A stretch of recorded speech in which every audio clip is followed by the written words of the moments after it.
வணக்கம். தெய்வீக பலன்கள் சேனல் சார்பாக தங்களை அன்புடன் வரவேற்கிறோம். இன்று நம் காணொளியில் காண விரும்புவது குலதெய்வ தோஷம் போக்கும் திருத்தலம். அதனை பற்றி விரிவாக இந்த காணொளியில் பார்க்கலாம். மறக்காமல் ஒரு சப்ஸ்கிரைப் செய்யவும். மனிதன் தன்னுடைய தனிப்பட்ட வாழ்வில் நிம்மதியாகவும் ஒரு நல்ல முன்னேற்றத்திற்காகவும் அவன் பாடுபட்டால் அவனுக்கு உறுதுணையாக வருவது அவன் குலதெய்வம் ஆகும். ஒவ்வொருத்தருக்கும் குலதெய்வத்தின் அருள் ஆசி எப்போதுமே உண்டு. ஒவ்வொரு முறையும் மொத்த குடும்பத்தில் உள்ள அனைத்து உறுப்பினர்களுடன் சென்று குலதெய்வத்தை வணங்கி அவற்றிற்கு மனதார பூஜைகள் மற்றும் நேர்த்திக்கடன்களை நிறைவேற்றி தங்களுடைய தனிப்பட்ட வாழ்வில் நல்ல உயரத்திற்கு செல்ல வேண்டும் என்று பிரார்த்தனை செய்கிறோம்.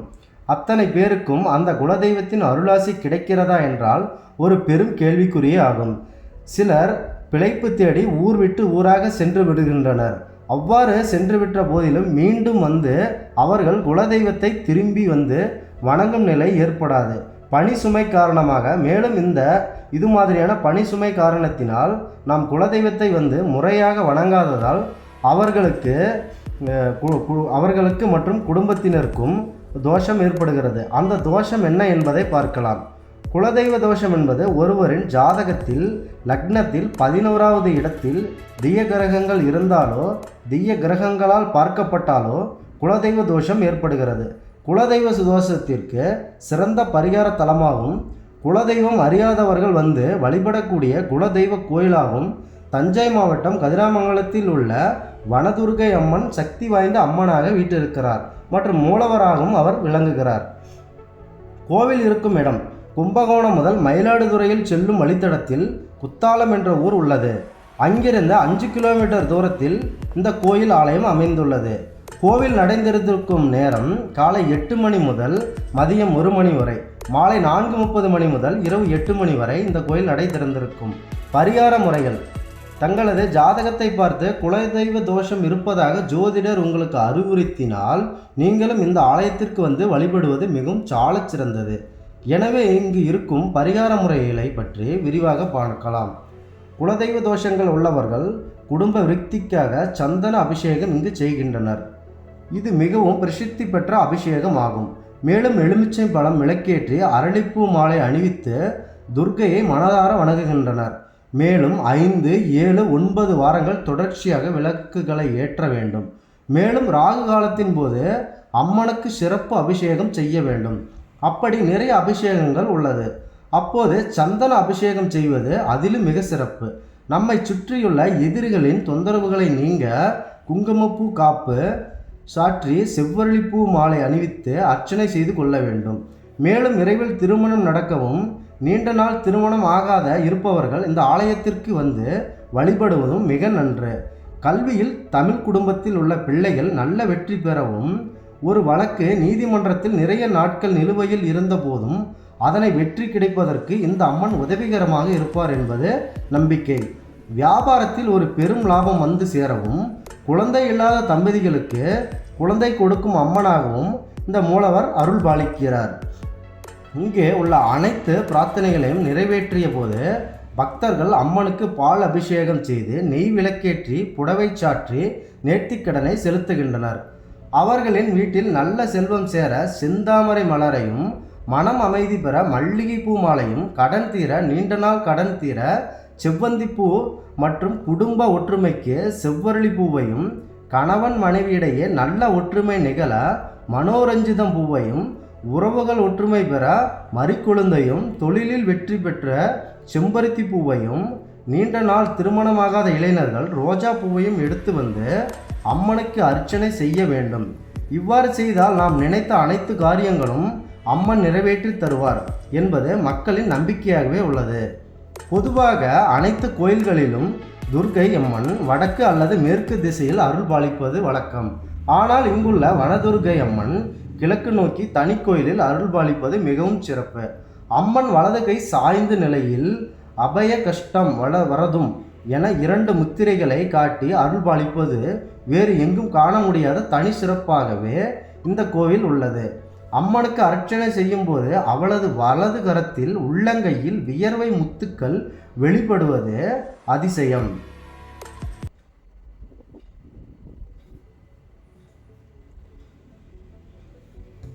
வழிபடும் முறைகள்: திருமணத்தடை, குழந்தை பேறு, தொழிலில் நல்ல லாபம் பெற போன்றவை இத்தலத்தில் சிறப்பு வழிபாடு செய்யவும், எலுமிச்சை பழ விளக்கு ஏற்றி அரளிப்பூ மாலை போன்றவற்றை அம்மனுக்கு அணிவித்து இங்குள்ள துர்க்கை அம்மனை வணங்கினால் அனைத்து தோஷங்களும் நீங்கி அனைத்து செல்வங்களும் பெறலாம். இவ்வாறு வேண்டுபவர்கள் நிலையத்திற்கு வந்து கண்டிப்பாக இங்கு வழிபடவும். மிருகசீரிடம் நட்சத்திரக்காரர்கள் இங்கே வந்து வழிபடலாம்.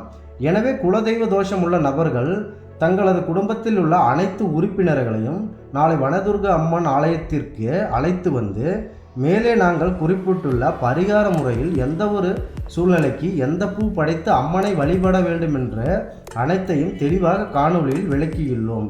அதனை பின்தொடர்ந்து அந்த பரிகார முறைகளை செய்து தனிப்பட்ட வாழ்வின் ஒரு உயர்வை பெற்ற எங்களது தெய்வீக பலன்கள் சேவை சார்பாக மனதார வாழ்த்துகிறோம். மீண்டும் ஒரு நல்லதொரு காணொளியில் உங்களை சந்திக்கிறோம். நன்றி, வணக்கம்.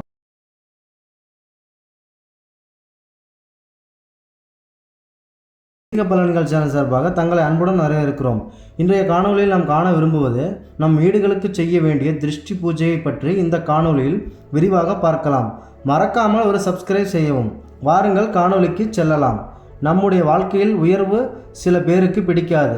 அதனால் நம்முடைய வாழ்வில் ஏற்றங்கள் இருப்பதை விட இறக்கங்கள் அதிகமாகவே இருக்கும். ஒரு உயர்வான நிலைக்கு நாம் செல்வதில் முற்றிலும் தடை ஏற்படும். நாம் ஒவ்வொரு முறையும் அதனை பற்றி சிந்தித்து கவலை கொண்டே இருப்போம். அப்படி நாம் இருக்கும் இடத்தில் ஒரு திருஷ்டி என்ற ஒன்று மற்றவர்களால் ஏற்படுத்தப்படுகிறது. உதாரணமாக கண்திருஷ்டியாக இருக்கலாம், செய்வினை கோளாறுகள் போன்ற விஷயங்கள் இருக்கலாம். அப்படி இருக்கும் விளைவுகளை எப்படி தீர்ப்பது என்பது பற்றி இந்த காணொளியில் பார்க்கலாம். வீடுகளுக்கு திருஷ்டி பரிகார பூஜை செய்து பற்றி துல்லியமாக பார்க்கலாம். நீங்கள் வாழ்கின்ற வீடு பழைய வீடாக இருப்பினும் சரி, இல்லை ஏற்கனவே கட்டி நின்ற வீடாக இருந்தாலும் சரி, இந்த பூஜையை செய்தால் நல்ல ஒரு சுபம் கிடைக்கும். முதலில் கோமியம் கொண்டு வீடு முழுவதும் தெளிக்கவும். வீட்டின் நடுப்பகுதியில் சுத்தப்படுத்தி நல்ல கோலம் இட்டு அலங்கரித்து வேப்ப எண்ணெய் தீபத்தை போட்டு நாம் போட்ட அந்த தீபத்திற்கு முன்னால் நாம் ஒரு பெரிய இலையை போடவும். அந்த இலையில் வெற்றிலையை, பழம், பாக்கு, தேங்காய், ஊதுபத்தி வைக்கவும். இதனை அனைத்தும் சரிசம அளவில் வைக்க வேண்டும். பிறகு 3 சந்து அல்லது 4 சந்து கூடும் இடத்தில் இருந்து மண்ணை கொண்டு வந்து பிசைந்து உருண்டையாக்கி கொள்ளவும். நீங்கள் 3 சந்து 4 சந்து கூடும் இடத்தில் நீங்கள் எடுத்து வந்த மண்ணை உருண்டையாக செய்த பின்னர் அந்த உருண்டை மண்ணுக்கு மஞ்சள் குங்குமம் வைக்கவும். அந்த உருண்டை பக்கத்தில் நவதானியத்தை ஒரு சிறிய தட்டில் வைக்க வேண்டும். மேலும் கோழி முட்டை ஒன்றையும் வைக்க வேண்டும். கோழி முட்டைக்கு கரும்புள்ளி, செம்புள்ளி போன்றவற்றை வைக்கவும். ஒரு பெரிய அளவிலான பூசணிக்காய் எடுத்து அதில் ஒரு சிறிய துவாரம் இட்டு நவதானியத்தை போட்டு மஞ்சள், சுண்ணாம்பு போன்றவற்றை சேர்க்கவும். எக்காரணம் கொண்டும் இலையில் உள்ள நவதானியத்தை எடுக்கவே கூடாது. இப்பொழுது பூஜையை மெதுவாக ஆரம்பிக்கவும். பிறகு ஊதுபத்தி தீபத்தை அங்கே காட்டவும். தேங்காயை உடைத்து பின்னர் செந்நிற பூவை எடுத்து கொண்டு மண்ணுக்கு உருண்டையாக்கி மெதுவாக பூஜை செய்ய ஆரம்பிக்க வேண்டும். அந்த பூஜை மந்திரங்கள் என்ன என்பதை பற்றி நாங்கள் விரிவாக கூறுகிறோம். ஓம் சக்தி மகாசக்தி சர்வ வல்லமை நமோ பகவதி ஆனந்த ரூபி ஒத்தாண்டவெரி சடாதரி நவ துர்க மகாகாளி ஓங்கார பீட ஸ்ரீ சக்தி நாயகி கபால திரிசூலி அகங்காரி வாழை பஞ்சாரி சிம்ம வாகினி சங்கமாரி சகோதரி ருத்ரி அந்தரி சுந்தரி ஆனந்த தாண்டவி ஓங்காரி சத்யகுரு சிங்காரி கங்கா பரமேஸ்வரி ஆதி பகவதி உமா மகேஸ்வரி சம்பவி ஆனந்த பைரவி மகேஸ்வரி பைரவி பாஞ்சக நீலி வேதாள ருத்ரி திரிபுத்ஹானி மகங்களி மாதங்கி மயங்கிட சங்கரி அகிலாண்ட கோடி அனார்ந்த நாயகி சகி பிரம்மாண்ட நாயகி ஆதி முதல்வி என்று நாங்கள் கூறிய இந்த மந்திரத்தை பூஜித்து தேவியுடன் உங்களுக்கு குறைகளை சொல்லி மனதார அருள் கேட்கவும். பிறகு தேங்காய் மீது கற்பூரம் வைத்து வீடு முழுக்க சுற்றி வாசலில் சிதற அடிக்கவும். பூசணிக்காயில் கற்பூரம் வைத்து வீடு முழுக்க சுற்றி வந்து 3 சந்து கூடும் இடத்தில் போட்டு உடைத்து வரவும். சிறிய விறகு கொல்லினை துவாரத்தில் எரிய விட்டு அதில் எலுமிச்சம்பழத்தில் குங்குமம் விட்டு அறுத்து சிவப்பு நிற சாறை அக்னியில் மெதுவாக விடவும். பிறகு கோழி முட்டையை எடுத்து வீடு முழுக்க சுற்றிவிட்டு நறுக்கிய எலுமிச்சம்பழத்துடன் வீட்டின் பின்புறம் உள்ளது வேறு எங்கேயாவது துண்டு தூரமான இடத்தில் கொண்டு போய் விடவும். நீங்கள் செய்த நவதானியத்தையும் மண்ணு உருண்டையும் நேரில் விட்டு வரவும். இந்த பூஜையை அமாவாசை இரவிலோ அல்லது ஞாயிற்றுக்கிழமை இரவிலோ நீங்கள் செய்யலாம். இதை நீங்கள் முறையாக பின்பற்றி வாருங்கள். உங்களுடைய வீடுகளுக்கு மற்றவர்களால் ஏற்படும் திருஷ்டி என்பது விரைவில் அகலும். அந்த தேவி உங்களுக்கு துணையாக வருவார் என்பது எவ்வித சந்தேகம் இல்லை. எனவே இதனை முழுக்க அமாவாசை நாள் மட்டுமே செய்யுங்கள். உங்களுக்கு நேரம் கிடைக்கவில்லை என்றால் ஞாயிற்றுக்கிழமை இரவு செய்யுங்கள். இதை செய்த பின்னர் உங்கள் வீடு திருஷ்டி தோஷம் நிவர்த்தி செய்யப்படும். உங்கள் வாழ்க்கை வெற்றியடைய மனதார வாழ்த்துகிறோம். மீண்டும் ஒரு நல்லதொரு காணொளியில் உங்களை சந்திக்கிறோம். தெய்வீக பலன்கள் சேனல் சார்பாக எங்களுடைய அனைவருக்கும் வணக்கம். தெய்வீக பலன்கள் சேனல் சார்பாக தங்களை அன்புடன் வரவேற்கிறோம். இன்றைய காணொலியில் நாம் காண விரும்புவது தொழில் தடங்கள் உள்ளவர்கள் எப்படி அதிலிருந்து வெற்றி பெறுவது என்பதை பற்றி இந்த காணொலியில் விரிவாக பார்க்கலாம். மறக்காமல் ஒரு சப்ஸ்கிரைப் செய்யவும். நாம் எவ்வளவுதான் தினசரி உழைத்து கொண்டிருந்தாலும் அதில் ஒரு தடங்கள் இருந்து கொண்டேதான் இருக்கும். நாம் விரைவில் முன்னேறும் என்ற மனதில் நம்பிக்கை வைத்து அந்த பணியில் நாம் ஈடுபடும் போது அதில் நாம் செய்யும் தவறுகளும் சரி, மற்றவர்களால் நமக்கு ஏற்படும் தவறுகளும் சரி, இந்த இரண்டும் சேர்ந்து நம் முன்னேற்றத்தினை 100% தடுக்கும். இதுவே ஒரு தடங்களாகவும் மாறிவிடுகிறது. இதனால் நம்முடைய தொழில் வெற்றி பெறுவது என்பது கேள்விக்குறியாகி விடுகிறது.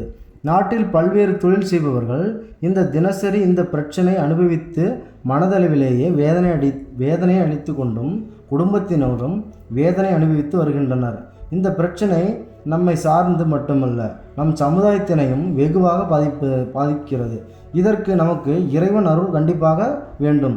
அவருடைய அருள் இருந்தால் மட்டுமே தொழில் தொடங்கல் உள்ளவர்கள் வாழ்வில் நாம் சாதிக்கலாம் என்கிற எண்ணம் நமக்கு வெற்றியை தரும். அப்படி தொழில் தடங்கள் உள்ளவர்கள் என்ன செய்யலாம் என்பதை இந்த காணொலியில் விரிவாக பார்க்கலாம். தொழில் தடங்கள், அதாவது தொழில் பிரச்சனையால் மனக்கலகம் அடைபவர்கள் செவ்வாய்க்கிழமை என்று மாங்காடு சென்று வர தொழில் பிரச்சனை தீரும் என்பது மக்களின் நம்பிக்கை. தொழில் பிரச்சனை உள்ளவர்கள் தொடர்ந்து 6 செவ்வாய்க்கிழமை சென்று வர நமக்கு நிச்சயம் உறுதியாக வெற்றி கிடைக்கும். அது மட்டுமல்லாமல் ஸ்ரீ சக்கர அமைப்பு ஆதிசங்கரால் ஸ்ரீ சக்கரம் பிரதேசம் செய்யப்பட்டுள்ளது. ஆமை வடிவத்தை பீடமாக அமைத்து அதன் மீது 3 படிகளை ஏற்றி அதன் மேல் புறத்தில் 16 இதழ்கள் கொண்ட தாமரையை வடிவமைத்து தாமரையின் மேற்புறம் ஸ்ரீ சக்கர தத்துவத்தை பிரதிஷ்டையாக்க கொண்டது இந்த எந்திரம். இந்த எந்திரத்தின் சிறப்பு 43 தேவதைகளை குறிக்கும் முக்கோண அமைக்கப்பட்ட உள்ளது. இது ஒரு தனி சிறப்பாக அமைந்துள்ளது. மேலும் 8 வகை மூலிகைகளால் இந்த சக்கரம் திருஷ்டியாக்கப்பட்டுள்ளது. மூலிகையினால் ஆன சக்கரத்திற்கு அபிஷேகம் செய்யப்படுவதில்லை. அதற்கு மாறாக ஜவ்வாது, புனுகு, சந்தினம், ஜாதி, குங்குமத்தால் அர்ச்சனை செய்யப்பட்டு வருகிறது. சக்கரத்திற்கு பெயர் ஸ்ரீ சக்கரம்.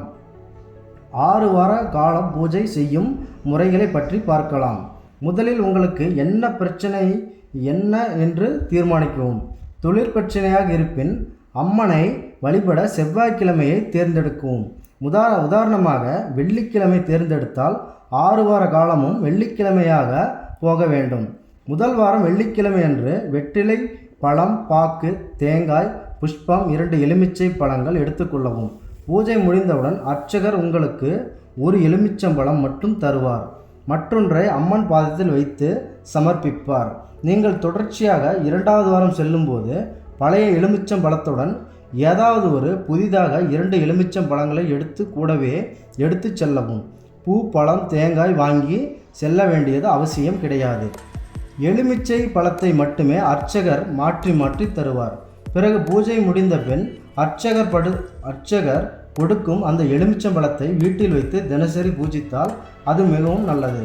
நீங்கள் 6வது வாரம் செல்லும் போது மட்டும் முதல் வாரத்தில் பூஜை பொருட்களை வாங்கி சென்ற போது செல்லவும். நீங்கள் இப்படி தொடர்ச்சியாக 6வது பூஜையில் மட்டும் எலுமிச்சம்பழத்தை அர்ச்சகர் தரமாட்டார். ஏனெனில் 6வது பூஜையை எழுதியவர் பூஜையாகும். இந்த இறுதி பூஜையில் பசும்பால் கொண்டு செல்ல வேண்டும். அந்த பசும்பாலில் கல்கண்டு, ஏலம், தேன், பச்சை கற்பூரம் சேர்த்து காய்ச்சி எடுத்து செல்வது மிகவும் சிறப்பு. குறைந்தது 1 லிட்டராவது கொண்டு செல்ல வேண்டும். பிறகு அர்ச்சகர் அந்த பாலை அம்மனுக்கு அபிஷேகம் செய்வார். அப்படி அபிஷேகம் செய்த பின்னர் அதில் இருக்கும் பாலை கொஞ்சம் உங்களிடத்தில் கொடுப்பார். அதை நீங்களும் கொஞ்சம் அந்த இடத்தில் சாப்பிட்டு விட்டு மீதியை அங்கு உள்ள பக்தர்களுக்கு கொடுக்கவும். இப்படி பூஜையை முடிக்க உங்களது எண்ணம் தடை என்றும் நிறைவேறும். எனவே தொழில் தொடங்க உள்ள வணிகர்கள் தங்கள் தொழிலின் வியாபாரத்தை பெருக்க அல்லது எதிரிகளின் கண்ணோட்டத்தில் இருந்து தங்கள் வாழ்வை உயர்த்த மேலும் ஒரு கட்டத்திற்கு செல்ல நாங்கள் மேலே கூறியது போல மாங்காடு அம்மன் கோயிலுக்கு சென்று இந்த 6 வார கால பூஜையை சிறப்பாக செய்து வெற்றி பெற வேண்டும். இப்படி நீங்கள் உறுதியாக 6 வார கால பூஜை செய்து பாருங்கள். நிச்சயமாக உங்களுடைய தொழில் விருத்தி அடையும். இவ்வாறு செய்து மாங்காடு அம்மன் ஆசியை பெற நீங்கள் அனைவரும் பூஜையினை நிச்சயம் செய்ய வேண்டும். உங்கள் வாழ்க்கை, உங்கள் தொழில் வெற்றியடைய தெய்வீக பலன்கள் சேனல் சார்பாக மனதார வாழ்த்துகிறோம். மீண்டும் ஒரு நல்லதொரு காணொளியில் உங்களை சந்திக்கிறோம். நன்றி. வணக்கம். தெய்வீக பலன்கள் சேனல் சார்பாக தங்களை அன்புடன் வரவேற்கிறோம். இன்று நம் காணொளியில் காண விரும்புவது கடன் தொல்லையில் இருந்து முற்றிலும் விடுபட வைக்கும் குபேர பூஜை பற்றி விரிவாக இந்த காணொளியில் பார்க்கலாம். வாருங்கள் காணொளிக்கு செல்லலாம். நாம் தினசரி எவ்வளவு நேரம் உழைத்து கொண்டு இருந்தாலும் அதில் சம்பாதிக்கின்ற பணங்கள் எல்லாமே செலவடைந்து போகிறது. மேலும் கையில் தினமும் எதுவும் இல்லாமல் போகிறது. இதனால் மற்றவர்களிடம் கடன் கேட்கும் நிலைக்கு நாம் தள்ளப்படுகிறோம். நாட்டில் உள்ள பெரும்பாலான மக்கள் இந்த வேதனையை அனுபவித்து வருகின்றனர். நம் உழைப்புக்கு ஏற்ற ஊதியம் கிடைத்தாலும் கிடைக்காவிட்டாலும் ஆனால் செலவு என்பது குறைந்தபாடு இல்லை. செலவு அதிகமாகும் போது கடன் தொல்லை அதிகமாகிறது. இதனால் தமிழ்நாட்டில் பல்வேறு இடங்களில் தற்கொலை போன்ற சூழ்நிலையில் ஏற்பட்டு கொண்டு இருக்கிறது. நம் தனி ஒரு மனிதனாக வாழ்க்கையில் போராடுவதற்கு முயற்சி செய்கிறோம். ஆனால் நமக்கு உறுதுணையாக கடவுள் வருவார் என்ற நம்பிக்கையில் நாம் செய்யும் பூஜையே குபேர பூஜை. நாம் இந்த பூஜையை சாதாரணமாக எடுத்துக்கொள்ள வேண்டாம். தமிழ்நாட்டில் மட்டும்தான் குபேர பூஜையை நிறைய பேர் செய்வதில்லை. ஆனால் வட மாநிலத்தில் இந்தியாவில் குபேர பூஜையை அதிக அளவில் மக்கள் இன்றளவும் செய்து வருகின்றனர். இதனால் அவர்கள் வாழ்க்கையில் ஒரு முன்னேற்றம் அடைந்து கண்கூடாக பார்க்கலாம். நாம் ஒரு பொருட்கள் அடமானம் வைக்க குறிப்பாக வட இந்திய நபர்களை நோக்கி பயணம் மேற்கொள்கிறோம். அவர்களிடம் மட்டும் எப்படி செல்வம் சேர்ந்து வருகின்றன, அவர்களின் உழைப்பு எந்த அளவு இருக்கிறதோ அதே அளவு குபேர பூஜையை கடவுள் நம்பிக்கை அதிகம் கொண்டு இந்த பூஜை முறைகளை முறையாக பின்பற்றி வருவதனால்தான் அவர்கள் உயரத்திற்கு செல்கின்றனர். எனவே தமிழ்நாட்டில் உள்ள மக்கள் நம் தெய்வீக பலன்கள் சேனலில் கூறும் இந்த காணொளியில் உள்ள குபேர பூஜை முறைகளை முறையாக செய்து வாருங்கள். கண்டிப்பாக உங்கள் வாழ்க்கையில் நிச்சயம் பலன் கிடைக்கும். முதலில் குபேரர் என்பது யார் என்று நாம் தெளிவாக பார்க்கலாம். குபேரன் என்பவர் விஸ்வராவஷ் முனிவரின் மூத்த குமாரனே குபேரன் ஆகிறார். இவர் கடும் தவம் புரிந்து செல்வத்துக்கு அதி தேவதைகளான சங்கநிதி, பதுமநிதி தேவதையின் அருளை பெற்றவர். அதனால்தான் குபேரன் ஸ்ரீ வெங்கடநாதன் கடன் வாங்கும் அளவிற்கு செல்வ செழிப்புடன் விளங்குகிறார். எனவே நாமும் அவரை நினைத்து பூஜை செய்ய அனைத்து வகையான செல்வங்களையும் பெற அன்புடன் வேண்டுகிறோம். குபேர பூஜை காலம் பற்றி பார்க்கலாம். குறிப்பாக குபேர பூஜை வடநாட்டில் ஐப்பசி மாதத்தில் அமாவாசைக்கு மறுநாள், அதாவது தீபாவளிக்கு மறுநாள் செய்யப்படுகிறது. ஆனால் தமிழகத்திலோ அமாவாசை என்றே செய்யப்படுகிறது. கேதார நோன்பு எடுத்து பழக்கம் இல்லாதவர்கள் இந்த பூஜையை எளிமையான முறையில் வீட்டிலேயே செய்யலாம். குபேர பூஜையின் முழு விவரம். பூஜை அறையை நன்கு சுத்தப்படுத்தி கொள்ளவும். பூஜை அறை இல்லாதவர்கள் வீட்டின் நடுப்பகுதியிலேயே கூட இந்த பூஜையை செய்யலாம். மணப்பலகை ஒன்றை வைத்து அதன் மேல் காமாட்சி அம்மன் விளக்கு வைக்கவும். மனையின் இருபுறத்திலும் குத்து விளக்கு வைக்கவும். மனைக்கு எதிரில் ஒரு வாழை இலை நுனி வடக்கே இருக்குமாறு போடவும். பிறகு அதில் நெல் அல்லது பச்சரிசி வைத்து அதில் ஓம் என்று கையால் எழுதவும். நெல்லெழுத்து பச்சரிசி மீது பூ, மஞ்சள், குங்குமத்தால் அலங்கரிக்கப்பட்ட கலச செம்பு வைக்கவும். செம்பின் நல்ல தண்ணீரை நிரப்பி அதில் பச்சை கற்பூரம், கிராம பச்சை கற்பூரம், கிராம்பு, ஏல, குங்குமப்பூ இவற்றை சிறிதளவு போடவும். பிறகு மாவிளை கொத்தை செம்பின் மேல் வைத்து தாமரை இதழ் போல் செய்யவும். அதன் மேல் நாறு உளித்த தேங்காயை மஞ்சள் குங்குமத்தால் அலங்கரித்து மாவிளை மேல் வைக்கவும். இப்பொழுது உங்களுக்கு முழுமையான கும்பம் தயார். கும்பத்திற்கு தங்க செயின், மோதிரம் மற்றும் பவுன் நகரில் இருந்தால் போடவும். குபேரன் கலச உருவில் உள்ளார். உங்களிடம் குபேரன் போட்டோ இருப்பினும் குபேர எந்திரன் இருப்பினும் கலசத்துக்கு முன்பாக வைக்கவும். பழம், வெற்றிலை, பாக்கு, ஊதுபத்தி, சாம்பிராணி, நிவேதன பொருட்களான பாயாசம், சர்க்கரை பொங்கல் வைக்கவும். கலசத்தை சுற்றி 12 அகல் விளக்குகள் ஏற்றி வைத்தால் மிகவும் சிறப்பாக அமையும். சிறப்பாக செய்ய விருப்பம் உள்ளவர்கள் கலசத்திற்கு முன்பு வெள்ளி நாணயங்களை எண்ணிக்கையாய்ப்படி வரிசையாக இவர் அடுக்கி வைக்க வேண்டும். அதாவது முதல் வரிசையில் 7, 2, 9, இரண்டாவது வரிசையில் 8, 6, 4, மூன்றாவது வரிசையில் 3, 10, 5 ஆக இப்படி வரிசையாக வைத்தால் நலமாகும். மொத்தம் உங்களுக்கு 54 வெள்ளிக்காசுகள் தேவைப்படுகிறது. பூஜை முடித்து பத்திரமாக வைத்துக் கொள்ளவும். இதை எக்காரணம் கொண்டும் செலவு செய்யக்கூடாது. தங்க பொட்டு காசுகளாக இருப்பின் மிகவும் நல்லது. இல்லை, ஒருவேளை வெள்ளி தங்கம் இல்லையெனில் சாதாரண காசையை நீங்கள் கையில் எடுக்கலாம். இதில் உள்ள குறிப்புகள் குபேர பூஜையின் போது உள்ள குறிப்புகள். குபேர பூஜையின் போது நீங்கள் கலர் ரங்கோலி கோலம் போடுதல் சிறப்பு. குபேர பூஜை தொடர்ந்து செய்ய விருப்பம் உள்ளவர்கள் சித்திரை, வைகாசி, ஆனி, ஆவணி, கார்த்திகை இந்த மாதங்களில் வரும் வெள்ளிக்கிழமையன்று புதன்கிழமைகளும் செய்யலாம். இந்த வெள்ளிக்கிழமை புதன்கிழமையில் குருவின் நட்சத்திரமான புரட்டாதி நட்சத்திரம் வருவது மிகவும் ஒரு சிறப்பான நாளாக அமையும். இறுதியில் பூஜை முறைகளை பார்க்கலாம். குபேர பூஜை தொடங்குவதற்கு முன்பு விநாயகர் பூஜை செய்வது நல்லது. மஞ்சள் பிள்ளையார் தயார் செய்து குங்குமம் வைத்து பிள்ளையார் மீது அருகம்புல் வைத்து பழம், வெற்றிலை, பாக்கு வைத்து சிறிது உதிரி புஷ்பம், மஞ்சள் கலந்த அரிசி எடுத்துக்கொண்டு விநாயகருக்கு அர்ச்சனை செய்யவும். இவ்வாறாக நீங்கள் இந்த மாதத்தில் நாங்கள் குறிப்பிட்டுள்ள இந்த குபேர பூஜையை நீங்கள் முறையாக பின்பற்றி வந்தால் உங்கள் வாழ்வில் கடன் தொல்லை நிச்சயமாக நீங்கும் என்பதை உறுதியாக கூறுகிறேன். எனவே இந்த காணொலியிலும் இந்த முறைகளை முறையாக பின்பற்றி வாழ்க்கையில் ஒரு செல்வந்தனாக மாறி வாழ்க்கையில் நல்ல ஒரு உயர்வான நிலைக்கு செல்ல வேண்டுமாய் தெய்வீக பலன் சார்பாக காண்கிறோம். மற்றும் மீண்டும் நல்லதொரு காணொலி.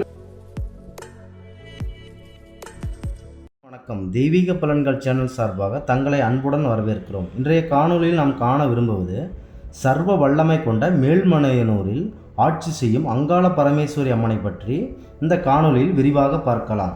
வாருங்கள் காணொலிக்கு செல்லலாம். மறக்காமல் சப்ஸ்கிரைப் செய்யவும். நல்ல மனநிலையுடன் ஒரு மனிதன் இருந்தால் மட்டுமே தனி மனித வாழ்க்கையில் உயர்வு ஒன்று பெற்று சிறப்பான வாழ்வு வாழ முடியும்.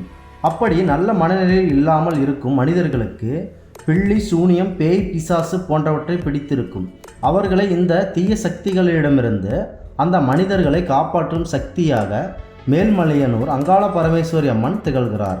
இந்த ஆலயம் அமைந்திருக்கும் இடம் மேல்மலையனூர், விழுப்புரம் மாவட்டத்தில் அமைந்துள்ளது. கோவில் நடை திறந்திருக்கும் நேரம் காலை 5 மணி முதல் இரவு 9 மணி வரை. மயானத்தின் அருகே தாயானவள் ஜொலித்து வருகிறாள். கடும் கோபத்தினை தன்னுள் அடக்கிய வீரத்தின் திருமகளாக வீற்றிருக்கிறாள். கோபத்தின் உச்சம் அவளே. தீய சக்திகளை கொல்லும் சக்தியே. நல்லவர்களை காப்பாற்றும் தாயே. அவளே இந்த சக்தியே. மேலும் செய்வினை தோஷம் நீங்க குலதெய்வ வழிபாடு முக்கியம். உங்களுடைய குலதெய்வ ஆலயத்திற்கு சென்று குடும்பத்தினருடன் சென்று உங்கள் குடும்பத்தில் இருக்கும் அனைவரின் பெயரிலும் அர்ச்சனை செய்ய வேண்டும். மேலும் 27 எலுமிச்சம்பழங்களை சாறு பிழிந்து அதில் அரசங்குச்சிகளை எரித்து சாம்பலாக்கி தண்ணீரில் கலந்து வீடு மற்றும் நீங்கள் வேலை செய்யும் இடங்கள், நிறுவனங்கள் போன்றவற்றிற்கு தெளிக்க வேண்டும். அதன் பிறகு மேலும் மலையனூர் அங்காள பரமேஸ்வரி ஆலயத்திற்கு அந்த தண்ணீரை ஆலயத்திற்கு எடுத்து வந்து பரிகாரம் செய்ய வேண்டும். எனவே செய்வினை தோஷம், பில்லி, சூனியம் போன்றவற்றால் பாதிக்கப்பட்டவர்கள் இருந்தால் இந்த முறையை கடைபிடிக்கவும். இதனால் உங்களுடைய நிலைமை மாறும், ஒரு நல்ல வாழ்க்கை அமையும். உங்களுக்கு விரிவாக கூறுகிறோம். குறிப்பாக நவகிரகங்களில் புதன் பகவான் நரம்பு மண்டலத்தையும் சந்திரன் மன உணர்வுகளையும் ஆட்சி செய்கிறார்கள். இந்த 2 கிரகங்களும் ஒருவரின் ஜாதகத்தில் அமைவதை பொறுத்து அவரது மன வலிமை அமையும். ஜாதகத்தில் புதனும் சந்திரனும் எந்த கிரகங்களால் பார்க்கப்படாமல் கேந்திரங்களில் அமைந்தால் அந்த கிரகத்தின் திசை அல்லது புத்தி வரும் காலங்களில் ஜாதகரின் மனநிலையை பாதிக்கும். பைத்தியம் பிடிக்கும் சூழ்நிலைகள் தள்ளப்படுவார்கள். மேலும் உதாரணமாக ஒரு மனிதர் 100 வயது வரை முழுமையான வாழ்க்கை வாழ வேண்டும் என்ற விதி இருந்தால் அந்த மனிதர் 80 வயதில் இறந்துவிட்டால் இந்த இடைப்பட்ட 20 வருடங்கள் அவர்கள் உருவம் மற்ற நிலையில் ஆவியாக உலா வருவார்கள். இவர்கள் பேய், பிசாசு, மோகினி என்ற பெயரில் உலா வந்து ஆண்களையும் பெண்களையும் ஆட்டி படைப்பார்கள். இவர்களைத்தான் நாம் பேய் பிடித்திருக்கிறது என்று கூறுவோம். மேலும் ஒரு குடும்பத்தினர் எப்பவும் செல்வ செழிப்புடன் நிம்மதியாக பணக்காரனாக வாழ்ந்து வருவார்கள். அவர்களின் முன்னேற்றம் வளர்ச்சி பிடிக்காத மற்றொருவர் அவர்களுக்கு மந்திரவாதிகளிடமிருந்து அவர்களுக்கு செப்புத்தகடு, பில்லி, சூனியம் போன்றவற்றை செய்து வைத்து விடுவார்கள். அதனால் அவர்களுடைய நிம்மதியற்ற சூழ்நிலை உருவாகி விரைவில் ஏழ்மை நிலைக்கு தள்ளப்படுவார்கள். இது ஒரு பிரிவினர். இவ்வாறு செய்வனை, பில்லி சூனியம், பேய் பிடித்தல் போன்றவற்றால் பல தொல்லைகள் அனுபவிக்க நேர்ந்த மனிதர்கள் முழுவதுமே அவர்கள் மனநிலை பாதிக்கப்பட்டு அனைவர் மீதும் கோபமுடனே இருப்பார்கள். இப்படி அனைத்து பிரச்சனைகளையும் நிரந்தரமாக போக்க ஒரு ஆன்மீக தலமாக அம்மா அவர்கள் விட்டிருக்கிறார். மேல்மலையனூரில் இது ஒரு சிறப்பான பரிகார தலமாக விளங்குகிறது. எவ்வளவுதான் உங்கள் வீட்டில் இருப்பவர்களுக்கு பேய் பிடித்திருந்தாலும், பில்லி சூனியத்தால் பாதிக்கப்பட்ட உங்களது முழு வாழ்க்கையை நீங்கள் இழந்து இருந்தாலும் மன வலிமையை தருவோம். ஒரு அம்மனாக, குறிப்பாக ஒரு அம்மாவாக தன் பிள்ளையை வழி நடத்துகிறார். மேல்மலையனூரில் அங்காள பரமேஸ்வரி அம்மன் தன்னை நாடி வரும் பக்தர்களுக்கு நல்ல உடல் நலம், மனநலம் போன்றவற்றை வழங்குகிறார். இங்கே பேய் விரட்டும் முறைகள், அதாவது பரிகார முறைகள் பற்றி பார்க்கலாம். ஒவ்வொரு மாதமும் அமாவாசை என்று இந்த ஆலயத்தில் ஊஞ்சல் உற்சவம் சேவையை காண உலகம் முழுவதும் இருந்து பல லட்சக்கணக்கான பக்தர்கள் இங்கு வருகின்றனர். பேய் நம் வீட்டில் பிடித்து இருக்கும் நபர்களை இந்த ஆலயத்திற்கு அழைத்து வந்து, பேய் பிடித்திருக்கும் நபர்களை கோவிலில் உள்ள அக்னி தீர்த்தத்தில் நீராடிவிட்டு ஈர சேலையுடன் கோவில் அருகே மயானத்திற்கு அழைத்து வரப்படுகிறார்கள். அங்கு கோயில் பூசாரி அந்த பெண்ணின் தலையில் மந்திர கோல் தொட்டு கபால தீர்த்தத்தை தெளிக்கிறார். அப்போது பேய் பிடித்து இருக்கும் அந்த பெண் ஆவேசமாக சத்தம் போட்டு உருண்டு புரண்டுகிறாள். பயங்கரமான சத்தமாக எழுப்புகிறாள். சுற்றி மேலும் பம்பையும் துரித கதியில் வேகமாக முழங்குகின்றன. இவற்றின் சத்தத்தை கேட்க முடியாமல் அந்த பேய் பிடித்திருக்கும் பெண்ணானவள் ஆக்ரோஷமாக மிரட்டுகிறாள். இப்படி சுற்றி ஆடிபடி பூசாரி அவர்களின் பிடியில் இருந்து தப்பி செல்ல நிறைய முயற்சிகளை மேற்கொள்கிறார்கள். அந்த பூசாரி கற்பூரத்தை கொளுத்தி அந்த பெண்ணிடம் கொடுக்க அதை வாங்க பேய் பிடித்த நபர்கள் மறுக்கிறார்கள். அந்த பூசாரி அதனை ஏற்றுக்கொள்ளாமல், உனக்கு என்ன வேண்டும், எதற்காக இந்த பெண்ணை பிடித்திருக்கிறாய், உன் தேவை என்ன, நீ எங்கிருந்து வருகிறாய், அப்படி என்று பல கேள்விகளை பேய் பிடித்த பெண்ணிடம் பூசாரி அவர்கள் கேட்கிறார். அந்த பெண்ணானவள் தனக்கு வந்த பிடித்தமான உணவை பற்றி கூறுகிறார். பேய் பிடித்த பெண்ணானவள் தனக்கு மது, முட்டை, மீன், இறைச்சி போன்றவை வேண்டும் என்று கேட்கிறார். அந்த உடலில் உள்ள ஆவி மேலும் நீ கேட்பதை உங்களுக்கு வாங்கி தருகிறேன் என்று வாங்கி தந்தால் அந்த பெண்ணை விட்டு நிரந்தரமாக செல்ல வேண்டும் என்று பூசாரி மிரட்டுகிறார். மேலும் அந்த பேய் பிடித்த பெண்ணானவள் தனக்கு விருப்பமற்றவற்றை வாங்கி கொடுத்தால் நான் சென்று விடுவேன் என்று உறுதி அளிக்கிறார். மேலும் ஒரு வேளையா அவர் செல்லாமல் இருந்தால் என்ன செய்வது என்று பூசாரி தனக்குரிய அங்காள பரமேஸ்வரி அம்மன் மடியில் இருந்து எடுத்து வந்த விபூதி ஒன்றை, மந்திர விபூதி ஒன்றை அந்த பேய் பிடித்த பெண்ணின் நெற்றியில் வைக்கிறார். மேலும் அந்த பெண்ணின் உடல் முழுவதும் மயான சாம்பல், அங்கு இருக்கும் சாம்பல் உடல் முழுவதும் பூசப்படுகிறது. ஆனால் அந்த பெண்ணின் உடம்பில் உள்ள ஆவியானது அங்காள பரமேஸ்வரின் கோபத்திற்கு கட்டுப்பட்டு நிரந்தரமாக அந்த பெண்ணின் உடலில் இருந்து வெளியேறி விடுகிறது. இறுதியில் மந்திர விபூதி போன்றவற்றை, எலுமிச்சம்பழம் போன்றவற்றை அந்த பெண்ணிற்கு வழங்கப்படுகிறது. குறிப்பாக பேய் பிடித்திருக்கும் நபர்கள் நேராக ஆலயத்திற்கு உள்ளே நுழைய முடியாது. அவர்களை அந்த அம்மன் உள்ளே விட மாட்டார். கோபுர வாசலில் நுழையும் போதே அந்த பெண்ணின் ஆக்ரோஷமாக ஆடி சத்தங்களை அதிகமாக எழுப்புவாள். அவர்களை பேய் ஓட்டிய பிறகு அந்த பெண்ணானவள் ஆலயத்திற்கு உள்ளே நுழைய முடியாது என்று அம்மன் கட்டளையிடுகிறார். அதேபோல் அந்த பெண்ணானவள் பேயானது முழுவதும் ஓட்டி பிடித்த பிறகு அந்த பெண்ணானவள் இறுதியில் அம்மனை தரிசிக்க, பேய் போன பிறகு அம்மனை தரிசிக்கிறார். இப்படி பல்வேறு இடங்களில் இருந்து வரும் குடும்பங்களுக்கு, மிகவும் மனது பாதிக்கப்பட்ட நிலையில் வரும் குடும்பத்தினருக்கு வரும் பெரும் உதவிகரமாக இன்றளவும் மேல்மலையூர் அங்காள பரமேஸ்வரி அவர்கள் திகழ்கிறார். எனவே மக்கள் அனைவரும் காணொளியில் கூறியது போல, எங்கள் வீட்டில் இது போன்ற தீமைகளால் பாதிக்கப்பட்டு இருந்தால் அந்த ஆலயத்திற்கு அழைத்து வந்து அங்காள பரமேஸ்வரி அம்மனின் ஆசி பெற அன்புடன் வேண்டுகிறோம்.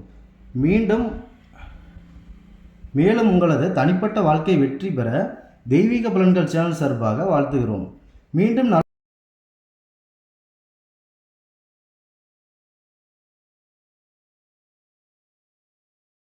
வணக்கம். தெய்வீக பலன்கள் சேனல் சார்பாக தங்களை அன்புடன் வரவேற்கிறோம்.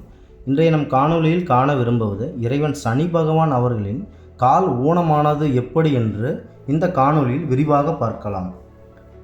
பொதுவாக மனிதர்கள் அவர்களுடைய தனிப்பட்ட வாழ்க்கையில் சனி பகவான் தீங்கு விளைவிக்கக்கூடிய ஒரு நபராகவே இருந்து கொண்டு வருகிறார்.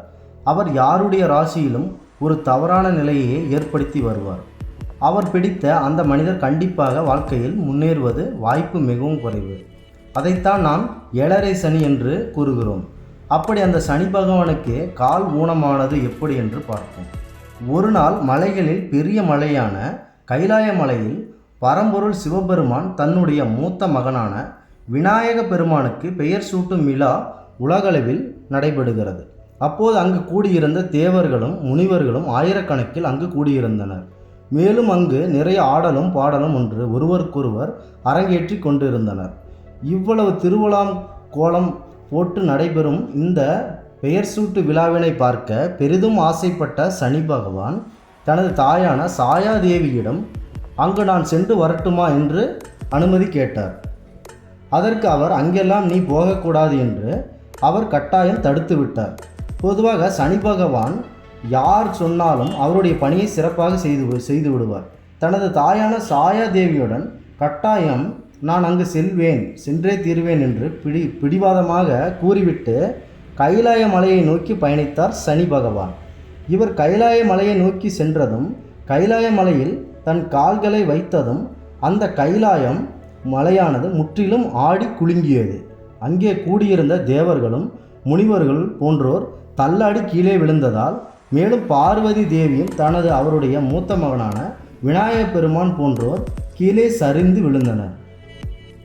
பரம்பொருளான சிவபெருமான் கூட ஒரு சிறு தள்ளாட்டம் அவருக்கும் ஏற்பட்டது. இதில் முற்றிலும் பயந்து போன பார்வதி தேவி சிவபெருமானை பார்த்து என்ன நடந்து கொண்டிருக்கிறது, இங்கு ஏன் இப்படி குலுங்கியது என்று அவர் கேட்க, அதற்கு சிவபெருமான் சூரியன் அவருடைய மகன் சனீஸ்வரன் வந்து கொண்டிருக்கிறார், அதனால்தான் இந்த கைலை மலை ஆடிக்கொண்டிருக்கிறது என்று கூறுகிறார்.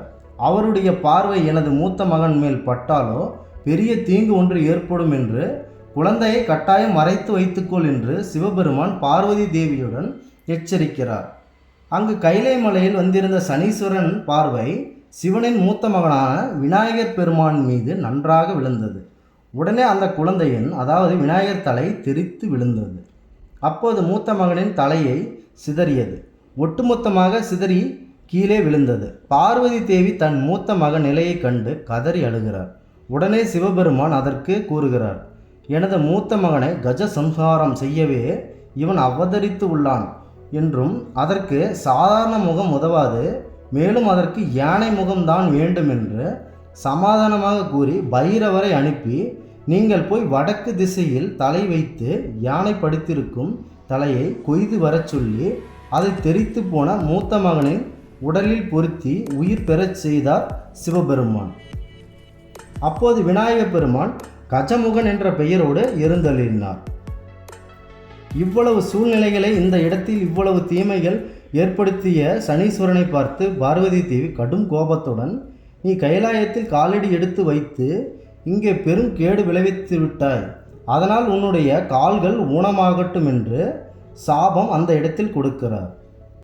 அன்று முதல் கால் ஊனமானவராக சனீஸ்வரன் நடக்கத் தொடங்கினார். இப்படி அவர் விந்தி நடப்பதால் சனீஸ்வரன் என்ற பெயர் பெற்றார்.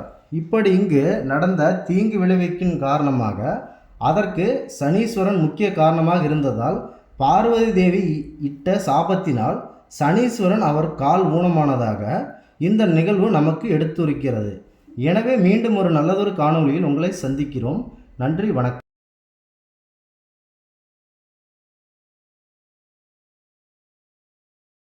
அனைவருக்கும் வணக்கம். தெய்வீக பலன்கள் சேனல் சார்பாக தங்களை அன்புடன் வரவேற்கிறோம். இன்று நம் காணொளியில் காண விரும்புவது காகத்துக்கு ஏன் சாதம் படைக்கிறோம் என்று இந்த காணொளியில் விரிவாக பார்க்கலாம். மறக்காமல் ஒரு சப்ஸ்கிரைப் செய்யவும். நாம் அமாவாசை வழிபாடு அல்லது நம் முன்னோர்களுக்கு தர்ப்பணம் கொடுத்து விட்ட பின்னர் இது போன்ற நிகழ்வுகள் ஏற்படும். நாம் அன்று காகத்துக்கு சாதம் வைத்து அதை சாப்பிட்ட பின்னரே நாம் உணவு அருந்தும் பழக்கம் இன்றளவு நாம் கடைபிடிக்கப்பட்டு வருகிறோம். அப்படி காகம் சாப்பிட்ட பின்னால் நாம் சாப்பிடுவதால் என்ன நடக்கிறது, காகத்திற்கும் இந்த வழிபாட்டிற்கும் என்ன தொடர்பு உண்டு என்பதை பார்க்கலாம். ஒவ்வொரு இறைவனுக்குமே ஒரு வாகனம் உண்டு. அதுபோல காகமானது சனீஸ்வர பகவானின் வாகனம் ஆகும். இதன் மீது தான் சனீஸ்வரன் பயணங்களை மேற்கொள்கிறார் என்பது மக்களின் பெரும் நம்பிக்கை.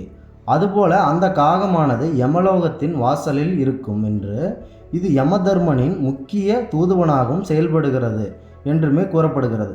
இவ்வாறு ஒரு முக்கியத்துவம் வாய்ந்த ஒரு உயிராக காகம் விளங்குகிறது. நாம் காகத்துக்கு சாதம் வைக்கும்போது யமலோகத்தில் வாழும் நம் முன்னோர்கள் அமைதி அடைந்து நமக்கு ஆசி வழங்குவார்கள் என்று சாஸ்திரம் கூறுகிறது.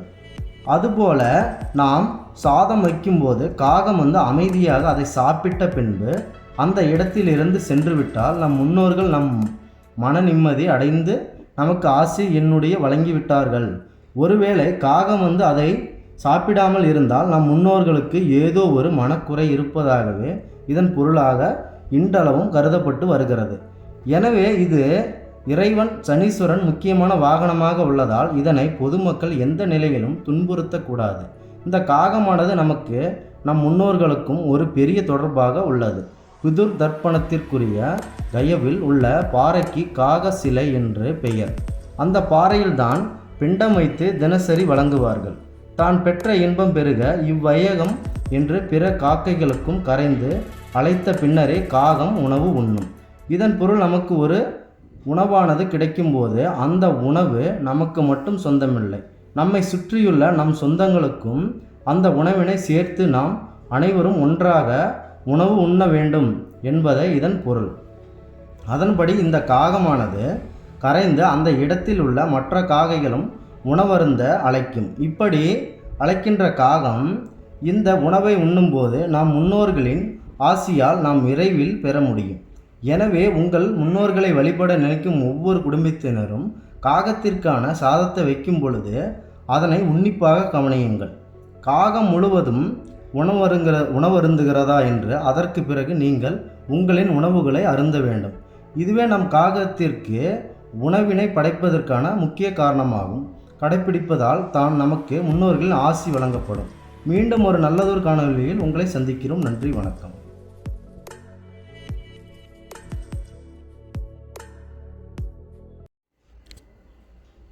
அனைவருக்கும் வணக்கம். தெய்வீக பலன்கள் சேனல் சார்பாக தங்களை அன்புடன் வரவேற்கிறோம். இன்றைய நம் காணொளியில் காண விரும்புவது நம் கோயில் கருவறையில் உள்ள மூலவருக்கு நாம் கொண்டு செல்லும் அபிஷேக பொருட்களின் பலன்கள் என்ன என்பதை பற்றி இந்த காணொளியில் விரிவாக பார்க்கலாம். மறக்காமல் ஒரு சப்ஸ்கிரைப் செய்யவும். நாம் ஒவ்வொரு முறையும் கோயிலுக்கு செல்லும் போது எல்லா மனிதர்களும் ஒவ்வொரு வெற்றியையும் மனதில் நினைத்து கொண்டு இறைவனை வேண்டுவோம். அவற்றில் ஒன்று நமக்கு ஒரு நன்மை ஒன்று கிடைத்திருக்கிறது, இன்னும் அதிகமாக கிடைக்க வேண்டும் என்று வேண்டுவோம். இன்னொருவர் நிறைய கஷ்டங்கள் இருக்கிறது, நிறைய நன்மைகள் எனக்கு வேண்டும் என்று வேண்டுவார்கள். அப்படி வேண்டும்போது பல்வேறு பொருட்களால் நாம் அபிஷேகம் செய்வதற்காக அதனை வாங்கி கொடுப்போம். நாம் வாங்கி தரக்கூடிய அபிஷேக பொருட்கள் இறைவன் மனதார ஏற்றுக்கொள்கிறார். பின்னர் நமக்கு தேவையான அனைத்து வரன்களையும் அவர் மனதார கொடுக்கிறார். அபிஷேக பொருட்களில் சோதிட சாஸ்திரம் என்ன கூறுகிறது, அதன் பலன்களை பற்றி இந்த காணொளியில் பார்க்கலாம். முதலாவதாக நாம் வாங்கி கொடுப்பது தைலமாக இருந்தால் நம்மளுடைய தனிப்பட்ட வாழ்க்கையை ஒரு நல்ல சுகமான வாழ்க்கையாக அமையும், மேலும் ஒரு நல்ல நிலைக்கு நமக்கு ஏற்படும் என்பதை இதன் பொருள். அபிஷேக பொருட்களின் மகத்துவமாக விளங்குகிறது. அடுத்து நாம் மாவு பொடி வாங்கி கொடுத்தால் கடன் சுமை முற்றிலும் நீங்கும். இறைவன் நமது பாரத்தை வெகுவாக குறைத்து விடுவார் என்பது இதன் பொருளாகும். மேலும் நெல்லிமுள் போன்றவற்றை நாம் வாங்கி கொடுத்தால் நமது உடலில் மனதில் உள்ள வியாதிகளை முழுமையாக குணமாக்கும். அதற்கான பணிகளை இறைவன் செய்வார் என்பது இதன் பொருள். மேலும் மஞ்சள் பொடியை நாம் வாங்கி கொடுத்தால் ஒரு வசீகரத்தை உண்டாக்கும் என்பது இந்த மஞ்சள் பொடியின் பொருள். அடுத்ததாக நாம் தயிர் போன்றவற்றை வாங்கி கொடுத்தால் குழந்தை பேர் கண்டிப்பாக உருவாகும் என்பது இதன் பொருள். மேலும் பால் போன்ற பொருட்களை நாம் வாங்கி கொடுத்தால் நமது தனிப்பட்ட மற்றும் குடும்பத்தினரின் ஒட்டுமொத்த ஆயுளையும் இறைவன் அதிகரித்து விடுவார் என்பது இதன் பொருள். மேலும் நெய் போன்றவற்றை நாம் வாங்கி கொடுத்தால் நமக்கு மோட்சத்தை கண்டிப்பாக அளிப்பார் என்று இந்த நெய்யின் பலனாக விளங்குகிறது. மேலும் பஞ்சாமிர்தம் போன்றவற்றை நாம் இறைவனுக்கு அபிஷேகமாக வழங்கும்போது நமக்கு வெற்றியை தேடி கண்டிப்பாக தருவார் என்பதை இதன் பலமாக விளங்குகிறது. மேலும் பஞ்சகாவியம் போன்றவற்றை நாம் வாங்கி தரும்போது தூய்மையை உண்டாக்கும் ஒரு சுற்றுப்புற சூழ்நிலையை நமக்கு உருவாக்கி தருவார். உடல் அளவிலும் மனதளவிலும் என்று ஒரு பலனாக உள்ளது. மேலும் ஜகல திரவியம் போன்றவற்றை நாம் இறைவனுக்கு அளிக்கும்போது சௌபாக்கியம் தரும் ஒரு சூழலை நமக்கு ஏற்படுத்தி தருவார். உங்களுடைய வாழ்க்கை நல்லதாக அமையும் என்பது இதன் பொருள். மேலும் தேன் போன்றவற்றை நாம் வாங்கி தரும்போது இன்பமான வாழ்க்கை அமையும் என்பது இதன் பொருள். மேலும் மேலும் மாதுளை போன்ற பழத்தை வாங்கி கொடுத்தால் நம்முடைய கோபத்தை தீர்க்கும் ஒரு பலனாக இருக்கிறது. அடுத்து மாம்பழத்தை நாம் வாங்கி கொடுத்தால் ஒரு சாந்த நிலையை நம் மனதில் ஏற்படுத்தும் என்று பலனாக உள்ளது. அடுத்து வாழைப்பழம் நாம் வாங்கி கொடுக்கும்போது பயிர்கள் செழிப்பாக வளர நன்கு இறைவன் துணை புரிவார் என்பது இதன் பலன். மேலும் சர்க்கரையை வாங்கி கொடுக்கும்போது பகையை அளிக்கும் ஒரு நிலையை உருவாக்கி தருவார் என்பது இதன் பொருள். மேலும் கரும்புச்சாறு வாங்கி தரும்போது நாம் நிம்மதியாகவும் ஆரோக்கியமாகவும் வாழ்க்கை வாழ வழிவகை செய்யும் இறைவனாக விளங்குகிறார் என்பது இதன் பொருள். மேலும் வண்ணம் போன்றவற்றை நாம் இறைவனுக்கு அளிக்கும்போது சாம்ராஜ்யத்தை அளிக்கும் ஒரு சூழல் உருவாகும் என்பது இதன் பொருள். மேலும் எலுமிச்சம்பழத்தை நாம் வாங்கி தரும்போது வெப்பத்தை போக்கி குளிர்ச்சியை உண்டாக்கும் சூழல் உருவாகும் என்பது இதன் பொருள். நார்த்தத்தை நாம் வாங்கி கொடுக்கும்போது நேர்மை தரும் ஒரு சூழல் நம் வாழ்வில் ஏற்படுத்தி மூலவர் தருவார் என்பது இதன் பொருள். மேலும் கொளஞ்சி போன்றவற்றை வாங்கி தரும்போது சோகத்தை விரட்டும் ஒரு சூழல் ஏற்படும் என்பது இதன் பொருள். மேலும் சங்கு போன்றவற்றில் வாங்கி தரும்போது வியாதிகளை நீங்கும் ஒரு நிலையை உருவாக்கி தரும் என்பது இதன் பொருள். திருநீர் போன்றவற்றை நாம் இறைவனுக்கு அளிக்கும்போது முற்றிலும் தீட்டுக்கள் அகல்பட்டு நல்ல நிலையில் நம் வாழ்க்கை மாறும் என்பது இதன் பொருள். மேலும் இளநீர் போன்றவற்றை வாங்கி தரும்போது ஒரு குளிர்ச்சியான சூழல் உருவாகும் என்பது இதன் பொருள். மேலும் பாலும் தேனும் கலந்து நாம் இறைவனுக்கு வழங்கப்படும் போது நாவண்ணம் ஏற்படும் என்பது இதன் பொருள். மேலும் கொம்பாநீர் போன்றவற்றை இறைவனுக்கு அளிக்கும்போது அனைத்து நோய்களும் நீங்கி நலமான வாழ்க்கையை ஏற்படுத்தி தருவார் என்பது இதன் பொருள். இவ்வாறு நாம் அபிஷேகம் மூலவருக்கு செய்யும்போது ஒவ்வொரு பொருட்களிலும் ஒவ்வொரு மகத்துவம் மறைந்து உள்ளது. நாம் இறைவனுக்கு இதனை அனைத்தையும் செய்யும்போது அந்த இறைவன் பார்வை நம் மீது விழுந்து நம்முடைய தனிப்பட்ட வாழ்க்கை மேலும் ஒரு நல்ல உயர்வினை அடைய இறைவன் வழிவகை செய்கிறார். எனவே இதன் பொருள் அர்த்தங்கள் இந்த காணொளியில் முழுமையாக வெளியிட்டுள்ளோம். எனவே மக்கள் அனைவரும் இந்த காணொளியை முழுமையாக பாருங்கள். இதில் குறிப்பிட்டுள்ளது போன்ற பொருட்களை அபிஷேகம் இறைவனுக்கு நீங்கள் செய்யும்போது ஏற்படக்கூடிய பலன்கள் பற்றி இதுவாகும். மீண்டும் நல்லதொரு காணொளியில் உங்களை சந்திக்கிறோம். நன்றி, வணக்கம். அனைவருக்கும் வணக்கம். தெய்வீக பலன்கள் சேனல் சார்பாக தங்களை அன்புடன் வரவேற்கிறோம். இன்று நம் காணொளியில் காண விரும்புவது திருநாகேஸ்வரம் நாகநாதர் ஆலயத்தை பற்றி விரிவாக பார்க்கலாம். வாருங்கள் காணொளிக்கு செல்லலாம். மறக்காமல் ஒரு சப்ஸ்கிரைப் செய்யவும். 9 நவகிரகங்களில் ராகு பகவானுக்கு தனி கோயில் ஒன்று உள்ளது. திருநாகேஸ்வரத்தில் அமைந்துள்ளது. திருநாகேஸ்வரம் நாகநாதர் இது முக்கியமாக களத்திர தோஷ பரிகார தலம் ஆகும். களத்திர தோஷம் என்றால் என்ன? 7ஆம் வீட்டு அதிபதி களத்திர ஸ்தான அதிபதி 12ஆம் வீட்டில் இருந்தாலோ அல்லது 12ஆம் வீட்டு அதிபதியுடன் சேர்ந்து இருந்தாலோ அல்லது 12ஆம் வீட்டு அதிபதியின் பார்வையில் இருந்தாலோ அல்லது 12ஆம் வீட்டு அதிபதியின் நட்சத்திர சாரத்தை பெற்று இருந்தாலோ களத்திர தோஷம் எனப்படும். திருநாகேஸ்வரம் நாகநாதர் கோயில் தஞ்சை மாவட்டம் கும்பகோணத்திற்கு கிழக்கு 6 கிலோமீட்டர் தூரத்தில் அமைந்துள்ளது. ராகு பகவான் சிவபெருமானை நோக்கி தவம் இருந்து பூஜை செய்ததற்கு இந்த தலத்திற்கு திருநாகேஸ்வரம் என்ற பெயர் வந்ததாக கூறப்படுகிறது. திருநாகேஸ்வரம் அருள்மிகு நாகநாத சுவாமி கோயில் விரிபிரகாரத்தின் தென்மேற்கு மூலையில் ராகு பகவான் தனது இரு தேவி அவர்களுடன் மங்கள ராகுவாக எழுந்தருளி உள்ளார். கோவில் நடை திறந்து இருக்கும் நேரம் காலை 6 மணி முதல் மதியம் 1 மணி வரை, மாலை 4 மணி முதல் இரவு 9 மணி வரை.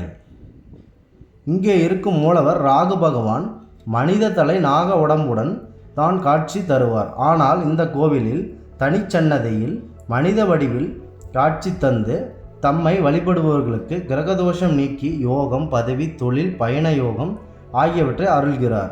இக்கோயில் ஞாயிற்றுக்கிழமைகளில் ராகு காலத்தில் ஆயிரக்கணக்கான பக்தர்கள் அபிஷேக ஆராதனை செய்து வழிபட்டு தங்கள் குறைகளை நீங்க பெற்று வாழ்வில் வெற்றி பெறுகின்றனர்.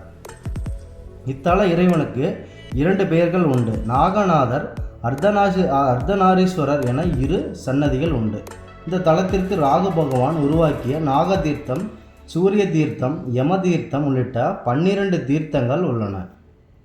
களத்திர தோஷம் நீங்கும் பரிகார முறைகள் பற்றி விரிவாக பார்க்கலாம். உங்கள் ஜாதகத்தில் ராகு திசை நடப்பவர் என்று ஜோதிடர்கள் கூறியிருந்தால் இந்த ஆலயத்திற்கு வந்து ராகு திசை நடப்பவர்கள் அவர்கள் பிறந்த நட்சத்திரத்தன்று திருநாகேஸ்வரம் கோயிலுக்கு வந்து விநாயகர், சிவன், திருகுஜாம்பால் ஆகியோரை வழிபட்டு தங்கள் பெயருக்கு அர்ச்சனை செய்ய வேண்டும். ராகு காலத்தில் ராகு பகவானுக்கு பாலாபிஷேகம் செய்து விளக்கு ஏற்றி மனதார வழிபட வேண்டும். மேலும் ஓமம், நாகசாந்தி போன்றவற்றை செய்யலாம். இந்த கோவிலின் அருகில் உள்ள வன்னிய மரத்தில் மஞ்சள் கயிறு கட்டி வழிபட்டால் திருமண தோஷம் விளங்கும். அதேபோன்று சில வீட்டிற்கு அடிக்கடி நாகம் வந்தால் அவர்கள் பித்தளையில் நாக வடிவினை செய்து கோவிலில் வைக்க வேண்டும். அதேபோல் நாகதோஷம் உள்ளவர்கள் கல்லாலான நாக வடிவில் வைத்து தோஷம் நீங்க வழிபாடு செய்ய வேண்டும். குறிப்பாக ராக திசை கடுமையாக பாதித்தால் செவ்வாய்க்கிழமை, அஷ்ட பௌர்ணமி, அமாவாசை ஆகிய தினங்களில் துர்க்கை காளியை வழிபடுவது மிகவும் நல்லது. உளுந்து சாதம், புளியோதரை, தயிர் சாதம் ஆகியவற்றை தானம் செய்ய வேண்டும். நாகநாதருக்கு விளக்குகள் ஏற்றி வழிபாடு செய்தால் சகல தோஷங்களும் நீங்கி உங்கள் வாழ்வில் வெற்றி கிடைக்கும். இங்கே இருக்கும் மூலவருக்கு களத்திர தோஷம், புத்திர தோஷத்தால் பாதிக்கப்பட்டவர்கள், மேலும் நாகதோஷம் உள்ளவர்கள் திருநாகேஸ்வரம் நாகநாத சுவாமி கோயிலில் உளுந்து சாதம் நெய்வேத்தியம் செய்ய வேண்டும். இந்த பிரசாதத்தை நீங்கள் அந்த பூஜையின் போது உட்கொண்டால் ராகுதோஷம் நீங்கி நீங்கள் நலம் கிடைக்கும் என்பதை இந்த கோவிலின் அருள்வாக்கு. பொதுவாக முக்கியமான திருவிழா காலங்களில் கார்த்திகை கடை, ஞாயிறு பெருவிழா, சிவராத்திரி, பங்குனி உத்திரம், நவராத்திரி போன்ற நாட்களில் சிறப்பான திருவிழாக்கள் இங்கு பல்லாயிரக்கணக்கான மக்கள் கூட்டமாய் கூடி இறைவனை தரிசிக்கின்றனர். எனவே ராகு திசை, நாகதோஷம் போன்ற தோஷங்கள் உள்ள நபர்கள் இந்த திருநாகேஸ்வரம் நாகநாத சுவாமி கோயிலுக்கு வந்து நாங்கள் கூறிய பரிகார முறைகள் மற்றும் போன்றவற்றை மேற்கொண்டு நாகநாதர் அவர்களின் அருளை பெறுமாறு தெய்வீக பலன்கள் சேனல் சார்பாக அன்புடன் வேண்டுகிறோம். உங்களின் வாழ்க்கை சிறப்படைய வாழ்த்துக்கள். மீண்டும் நல்லதொரு காணொளியில் உங்களை சந்திக்கிறோம். நன்றி, வணக்கம். அனைவருக்கும் வணக்கம். தெய்வீக பலன்கள் சேனல் சார்பாக தங்களை அன்புடன் வரவேற்கிறோம்.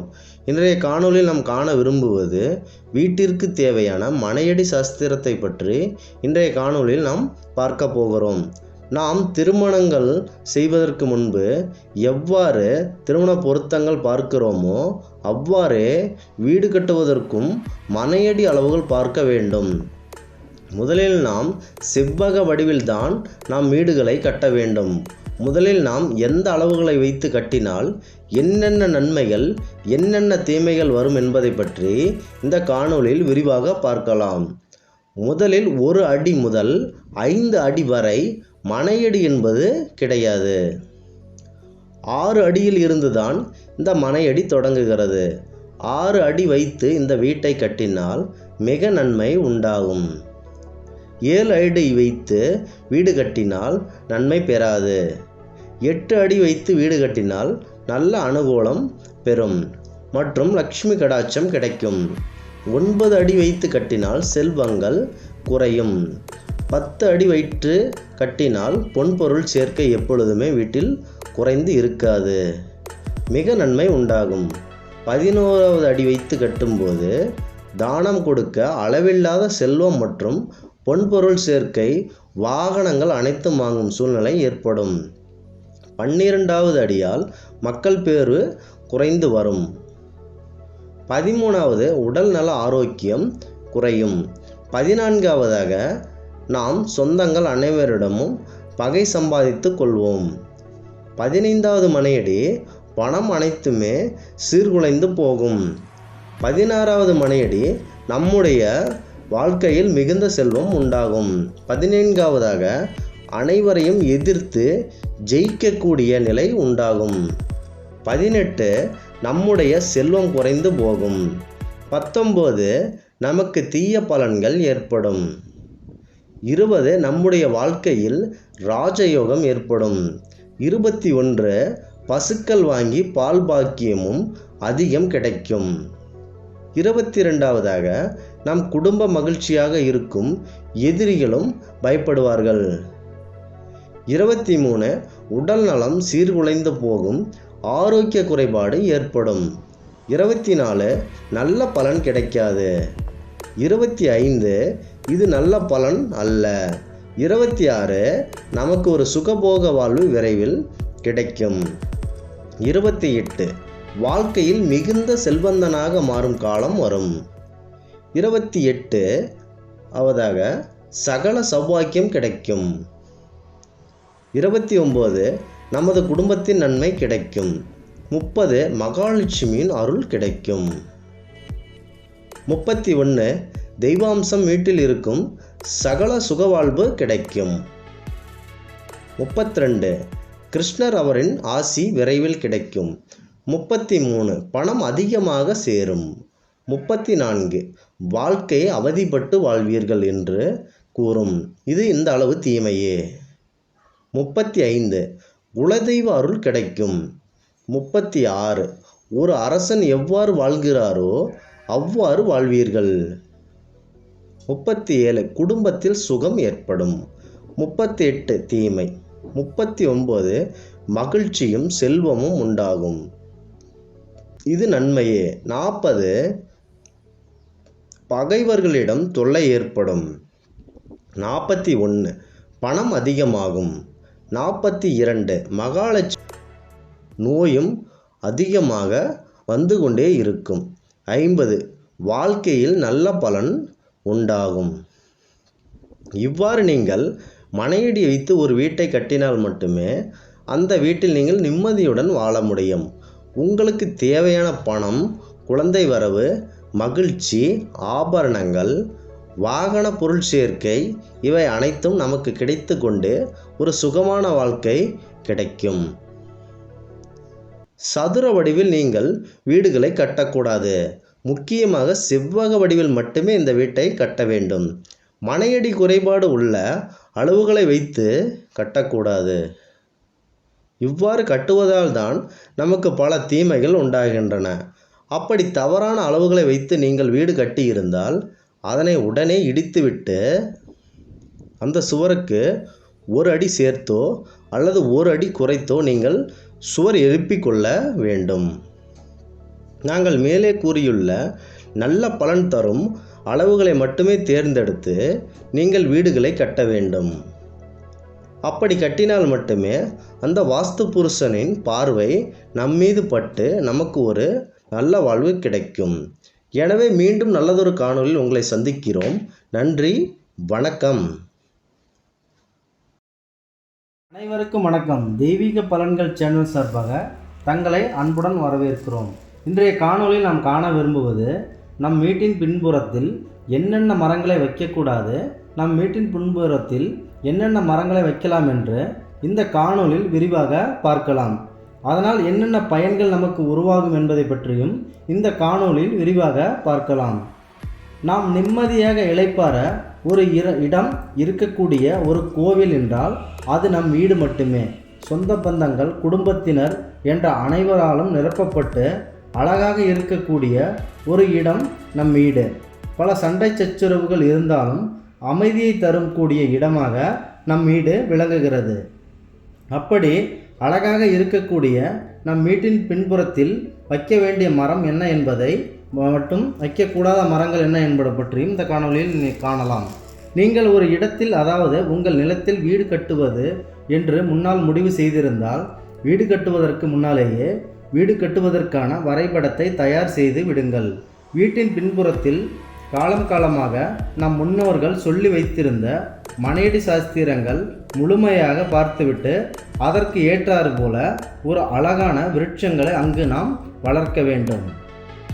பொதுவாக நாம் கூறுவது கடவுள் தெய்வீக மூலிகையாக கருதப்படும் அழகான துளசி செடியை வீட்டின் முன்புற தோற்றத்தில் கிழக்கு முகம் பார்த்தபடி ஒரு அழகான மாடம் வைத்து தினமும் விளக்கு ஏற்றி அதனை தினமும் குடும்பத்துடன் வழிபாடு செய்து வர வேண்டும். இதுபோல நாம் வளர்க்கும் ஒவ்வொரு மரங்களும் வாழ்க்கைக்கு தேவைப்படும் ஆகும். நமக்கு எல்லா மரங்களும் வைக்க பிடித்திருந்தால் கூட அது நம் வீட்டின் தோட்டப்பகுதியில் மட்டுமே அந்த மரச்செடிகளை நாம் நட்டு வைக்க வேண்டும். அழகான விருட்சங்களை மட்டுமே வீட்டின் பின்புறத்தில் நாம் வைக்க வேண்டும்.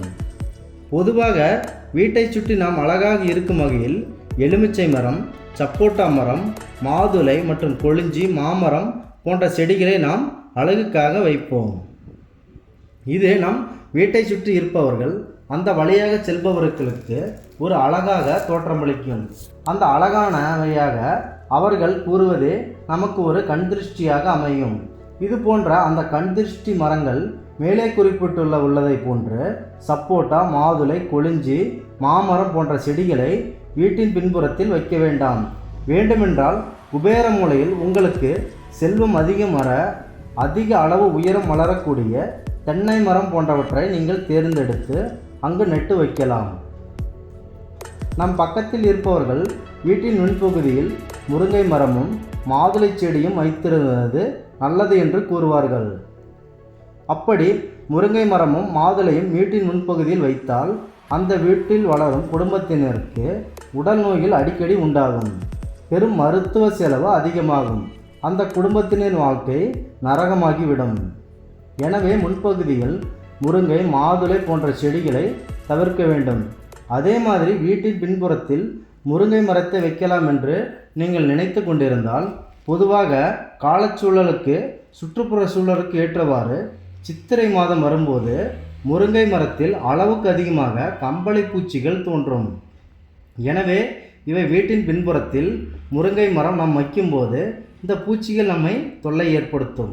எனவே நாங்கள் கூறியுள்ள வழிமுறைகளை பின்பற்றி நல்ல ஒரு விருட்சங்களை வீட்டின் சுற்றுப்புறத்தில் அமைக்க வேண்டும்.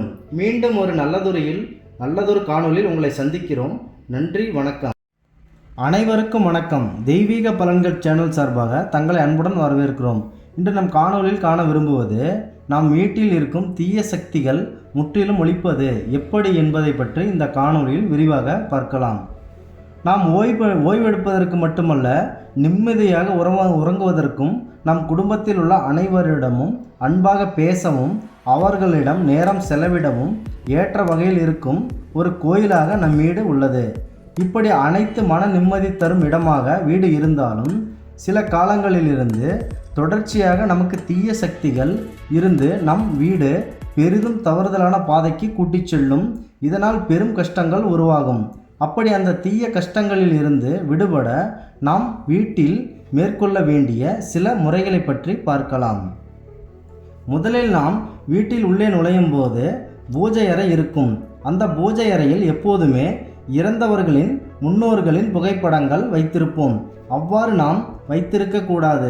அதாவது இறந்தவரின் புகைப்படங்கள் எப்போதுமே தனியாக வெளிப்புறத்தில் தெற்கு பக்கம் பார்த்தவாறு மட்டுமே மாட்டிவிட வேண்டும்.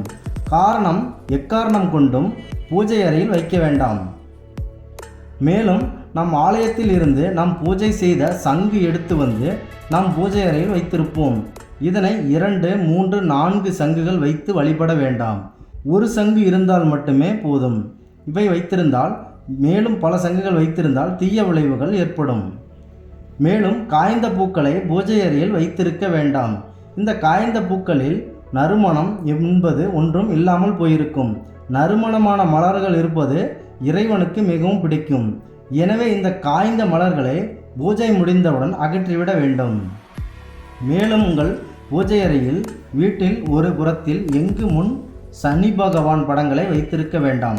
அப்படி நாம் சனி பகவான் படங்களை வைத்திருக்கும் போது அவர் நம்மை நிச்சயம் பெரும் சோதனை செய்வார். அதனால் நம்மளுடைய தனிப்பட்ட வாழ்க்கையில் மிகவும் பின்னடைவு சந்திக்க நேரிடும். எனவே தயவு செய்து சனி பகவான் படத்தை வீட்டில் வைக்க வேண்டாம். இது ஒரு பெரும் வாழ்க்கையில் பின்னடைவை ஏற்படுத்தும். அதே மாதிரி நம் வரவேற்பு அறையின் வீட்டின் முன்பகுதியில் நம் மனதில் எப்போதும் கவலை ஏற்படுதும் என்று சோகமான புகைப்படங்கள் மற்றும் சோகமான நினைவுகளை ஏற்படுத்தி நின்றும் என்று விஷயங்களை சார்ந்து எந்த ஒரு பொருட்களையும் முன்னடுக்கி வைக்க வேண்டாம். சுவற்றில் மாட்டவும் வேண்டாம். அவ்வாறு நாம் மாட்டி வைக்கும்போது அதனை நாம் தினசரி பார்க்கும்போது ஒரு பெரும் சோக நிலைமையை நம் மனதிற்கு ஏற்படுத்தி மனதிற்கு கனமான வலிகளையும் அன்றைய நாள் பெரும் சோக நினைவுடன் முடிவதற்கான வாய்ப்புகள் அதிகமாக இருக்கும். எனவே நேர்மையான விஷயங்கள் கொண்ட ஒரு அழகான பறவை, மயில், குதிரை, ஒற்றை இயற்கையான அழகான காவியங்களை வரவேற்பறையில் வைத்தல் மிகவும் சிறப்பு. இது மனதிற்கு தேவையான நேர்மறையான விஷயங்களை தோற்றுவிக்கும். வீட்டினை நன்கு பெருக்கி சுத்தம் சுகாதாரத்துடன் பேணி காக்க வேண்டும். நாம் தினசரி வீட்டை இப்படி பெருக்குவதனால் நம்முடைய ஆயுள் நீண்ட நாள் ஆரோக்கியமாக வாழ முயற்சி செய்யலாம். இது போன்ற வீட்டின் சுத்தம் சுகாதாரம் நம்மை பேணி காக்கும். அடுத்து, வீட்டின் உட்புறத்தில் நேர்மறை விஷயங்களை தரும் நல்ல செடிகள், மலர்கள் போன்றவற்றை வளர்க்க வேண்டும். அது நம்மை எப்போதும் ஒரு நேர்மறை பாதைக்கு கூட்டி செல்லும். எனவே தினசரி சோக நினைவுகளை கண்டு வீட்டில் உள்ள ஒவ்வொருத்தருமே மனம் கலங்க வேண்டாம். தங்கள் வீட்டில் உள்ள சில சிறிய விஷயங்களை மாற்றம் செய்தாலே அதில் உள்ள நேர்மறையான எண்ணங்கள் தோன்றி நம்முடைய வாழ்க்கை பெரும் வெற்றி பெறும் என்பது எங்களின் ஆலோசனை. உங்களது தனிப்பட்ட வாழ்க்கை மிகவும் வெற்றி பெற்று நல்ல பாதையில் பயணிக்க உங்களுக்கு கூறிய இந்த விஷயங்களை பின்தொடருங்கள். மீண்டும் நல்லதொரு காணொலியில் உங்களை அனைவருக்கும் வணக்கம். தெய்வீக பலன்கள் சேனல் சார்பாக தங்களை அன்புடன் வரவேற்கிறோம். இன்று நம் காணொலியில் காண விரும்புவது நம் அனைவரையும் மிகுந்த கடும் சிரமத்திற்கு உள்ளாக்கும் கடன் தொல்லை தீர செல்ல வேண்டிய ஆலயத்தை பற்றி இந்த காணொலியில் விரிவாக காணலாம். மறக்காமல் ஒரு சப்ஸ்கிரைப் செய்யவும். இந்த ஆலயத்தின் பெயர் திருச்சேறை உடையார் கோயில். இந்த ஆலயமானது கும்பகோணத்திலிருந்து தென்கிழக்கு குடவாசல் செல்லும் சாலையில் 10 கிலோமீட்டர் தொலைவில் இந்த திருத்தலம் அமைந்துள்ளது. இங்கே மூலவராக செந்நெறி அப்பர், சரபேஸ்வரர் உள்ளார்கள். இறைவியாக ஞானவள்ளி உள்ளார். இந்த ஊரின் பெயர் காரணம் பற்றி கூறுகிறோம். நன்கு விளையும் வயல்கள் நிறைந்த பகுதியாக உள்ளது. மேலும் நீர்வளம் மிகுந்த பகுதியாக உள்ளது. சேட்டூர் என்று அழைக்கப்படும் இந்த பெயர் சேறு என்பது சேரை, திருச்சேரை என்று நாளடைவில் ஆகியது. இதுவே திருச்சேரைக்கு காரணமாகும். நாம் எவ்வளவு சம்பாதித்தாலும் அதில் சம்பாதிக்கின்ற மொத்த தொகையில் அனைத்து தொகையுமே கடனுக்கு ஏற்பட்டு விடுகிறது. மேலும் ஒரு சேமிப்பு என்ற ஒன்று இல்லாத நிலையில் நமக்கு மன கஷ்டமும் சேர்ந்து விடுகிறது. வரவு சேர சேர செலவு என்பது ரொம்ப அதிகமாகி விடுகிறது. இதனால் கடன் வாங்கும் சூழ்நிலைக்கு உள்ளாகிறோம். காரணம், சூழ்நிலையை ஒரு நல்ல சூழ்நிலையாக மாற்ற நம்மை கடனில் இருந்து விடுபட வைக்கும் ஆலயமாக இந்த ஆலயம் அமைந்துள்ளது.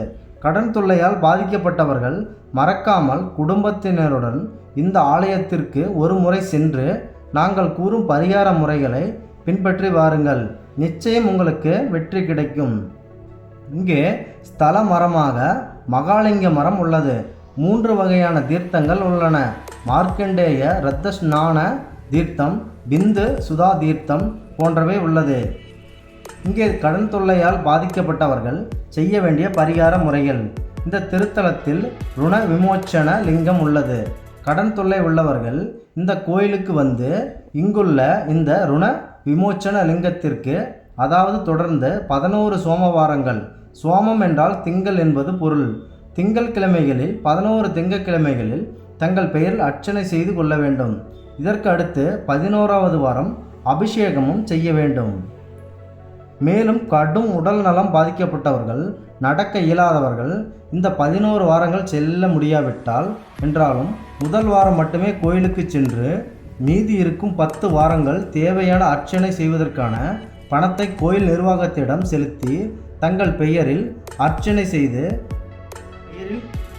செய்து தங்கள் முகவரிக்கு விபூதி, குங்குமம், பிரசாதம் போன்றவற்றை அனுப்பி வைக்க ஏற்பாடு செய்யப்படுகிறது. மேலும் இறுதியில் 11வது வாரத்தில் தாங்களே மனதார இறைவனை நேரில் சென்று அபிஷேகம் இறைவனுக்கு மூலவருக்கு செய்து குடும்பத்தினருடன் வணங்க வேண்டும். குறிப்பாக நீங்கள் செய்யும் அபிஷேகத்தில் முக்கியமாக பச்சரிசி மாவு இருப்பதை உறுதி செய்ய வேண்டும். பச்சரிசி மாவு இறைவனுக்கு மிகவும் பிடித்த ஒன்று. மேலும் உங்களுடைய பிரார்த்தனை தொடர்ந்து நிறைவேறிய பின்பு மீண்டும் இந்த ருண விமோச்சன லிங்கத்திற்கு அபிஷேகம் செய்து நெய்வேத்திய சர்க்கரை பொங்கல் செய்ய வேண்டும். இது போன்ற அனைத்து பரிகார முறைகளையும் உங்கள் குடும்பத்தினருடன் சென்று முறையாக நீங்கள் கடைபிடித்து வந்தால் உங்களது தனிப்பட்ட வாழ்வில் உள்ள கடன் சுமை இறைவன் தானாக ஏற்றுக்கொள்வார். உங்களை கடனிலிருந்து காப்பாற்றி விடுவார். எனவே கடன் தொல்லையால் பாதிக்கப்பட்டவர்கள் இந்த ஆலயத்திற்கு நேரில் சென்று இந்த பரிகார முறைகளை செய்து வாழ்வில் வெற்றி பெற அன்புடன் வேண்டுகிறோம். தெய்வீக பலன்கள் சேனல் சார்பாக வாழ்த்துக்கள். மீண்டும் நல்லதொரு காணொளியில் உங்களை சந்திக்கிறோம். நன்றி, வணக்கம். அனைவருக்கும் வணக்கம். தெய்வீக பலன்கள் சேனல் சார்பாக தங்களை அன்புடன் வரவேற்கிறோம். இன்று நம் காணொளியில் காண விரும்புவது நம் வீட்டில் இறந்தவர்களுக்கு தர்ப்பணம் கொடுப்பது பற்றியும், தர்ப்பணம் கொடுப்பதற்கு புண்ணிய தலங்கள் எங்கு உள்ளது என்பதை பற்றியும் இந்த காணொளியில் விரிவாக பார்க்கலாம். நம் வீட்டில் நெருங்கிய உறவினர்கள் மற்றும் நம் வீட்டில் உள்ளவர்கள் திடீரென உடல்நலக்குறைவு அல்லது விபத்து போன்ற நிகழ்வுகளினால் இறந்து விடுகிறார்கள். அப்படி நமக்கு நெருக்கமான இறந்தவர்கள் நம்மை விட்டு சென்ற போதும் அவர்களின் நினைவு நம்மை விட்டு என்றைக்கும் அகலாது. அப்படி அவர்களின் நினைவு எப்பொழுதுமே நம்மிடம் இருக்கும். அவர்கள் இறந்த பின்பு எங்கே இருக்கிறார்கள், என்ன செய்து கொண்டிருக்கிறார்கள் என்ற ஒரு கேள்வி நம்மை கேள்வி கேட்டுக்கொண்டே இருக்கும். அப்படி நமக்கு நெருக்கமானவர்கள் அவர்களுக்கு நம் தர்ப்பணம் கொடுப்பதன் மூலம் அவர்களின் ஆன்மா நிம்மதி அடைகிறது. அதை ஒரு புண்ணிய தலத்தில் நாம் கொடுக்கும்போது இறைவனின் அருள் நமக்கு அவர்களின் ஆன்மாவுக்கு உடனே கிடைக்கிறது. மேலும் இதனால் அவர்களின் ஆசி நமக்கு கிடைத்து நாம் நல்வர வாழ்க்கையில் முன்னேற்றம் பெற உதவிகரமாக அவர்கள் இருப்பார்கள். பொதுவாக இறந்தவர்களுக்கு தர்ப்பணம் கொடுக்க வேண்டும் என்று நினைத்தால் மிகச்சிறந்த நாளாக அமாவாசை தினம் அமைகிறது. ஆனால் ஒரு மிகவும் சிறப்பு வாய்ந்த நாள். நிறைய புண்ணிய தலங்கள் உள்ளன. அதில் குறிப்பிடக்கூடிய ஈரோடு பவானி அருகே உள்ள சங்கமேஸ்வரர் ஆலயம் அதில் முக்கியத்துவம் வாய்ந்தவையாக கருதப்படுகிறது. ஏனெனில் இங்கு 3 ஆறுகள் சங்கமம் ஏற்படுகின்ற காரணத்தினால் இங்கே இருக்கும் மூலவருக்கு சங்கமேஸ்வரர் என்ற பெயர் வரும் முக்கிய காரணமாக அமைகிறது. எனவே உங்கள் இறந்தவர்களுக்கு தர்ப்பணம் கொடுக்க வேண்டும் என்று நீங்கள் நினைத்தால் இந்த புண்ணிய தலத்தை அணுகவும். வட இந்தியாவில் உள்ள காசி, கங்கை போன்ற இடங்களில் திதி கொடுக்க முடியாதவர்கள் நம் தமிழ்நாட்டில் உள்ள கும்பகோணம் அருகே உள்ள திருவிடைமருதூர் சிவன் கோயிலுக்கு சென்று அந்த கோவிலில் திருக்குளக்கரையில் நீங்கள் எடுத்து சென்ற சாதம் நன்றாக வடித்து உங்களின் 2 கைகளால் அதை பெரிய உருண்டைகளாக நன்றாக பிடித்து ஒரு பையில் 3 பிண்டங்களாக வைத்து தர்ப்பணம் செய்ய வேண்டும்.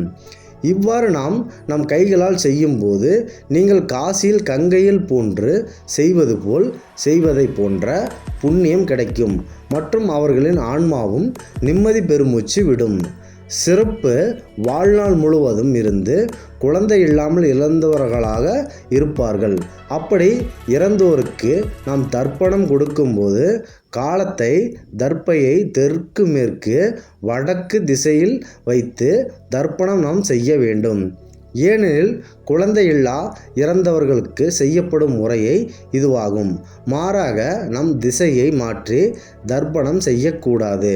மேலும் நம்முடைய வீட்டில் பெரியோர்கள் அவர்களது இறுதி மூச்சு உள்ள நேரத்தில் யாருடனும் பேச முடியாமல் மிகுந்த சிரமத்திற்கு உள்ளாகி இருப்பார்கள். அவ்வாறு சிரமத்தில் உள்ளாகி பேச முடியாமல் இருந்த நபர்களுக்கு தர்ப்பணம் கொடுக்கும்போது கிழக்கு மேற்காக தர்ப்பையை பரப்பி அதன் பின்பு நாம் தர்ப்பணம் செய்ய வேண்டும். ஏனெனில் இவர்கள் வாய் பேச முடியாமல் இருந்தவர்கள். இப்படி நாம் செய்யும்போது அவர்கள் மனதில் பேச துடிப்பது இறக்கும் வேளையில் பேச நினைத்தவை எல்லாம் பேசி முடிந்ததாக கருதப்படும். மேலும் கூறியுள்ள அமாவாசை தினத்தன்று நீங்கள் பெரியோர்களுக்கு தர்ப்பணம் கொடுக்க நீங்கள் நினைக்கும் போது அந்த இடத்தில் மழை அதிகமாக பெய்ய நேரிட்டால் இறந்தவர்களின் ஆசி உங்கள் மீது விரைவில் படும். ஏனென்றால் அந்த நேரத்தில் மழை பெய்ததால் மிகவும் சிறப்பு. மேலும் நீங்கள் அமாவாசை நேரத்தில் உங்கள் சொந்த பந்தங்களுக்கு தர்ப்பணம் முடித்துவிட்டு உணவு உண்ட பிறகு உங்களது வாயை 16 முறை நன்கு கொப்பளிப்பது பின் உமையிலை வேண்டும். அதன் பிறகு இந்த செயலை செய்து முடித்த பின்னர் இருக்கைகளையும் கழுவும் போது நீங்கள் கழுவிய நீரை கட்டை விரல் வழியே வெளிவிட வேண்டும். இப்படி செய்தால் மிகவும் சிறப்பு. எனவே தர்ப்பணம் செய்ய நினைப்பவர்கள் நாங்கள் மேலே குறிப்பிட்டுள்ள திசைகளில் முறையாக தர்ப்பணம் செய்து இறந்தவர்களின் ஆன்மா கொடுக்கக்கூடிய ஆசீர்வாதங்களை பெற வேண்டும் என்று தெய்வீக பலன்கள் சேனல் சார்பாக அன்புடன் வேண்டுகிறோம். மீண்டும் ஒரு நல்லதொரு காணொளியில் உங்களை சந்திக்கிறோம். நன்றி, வணக்கம்.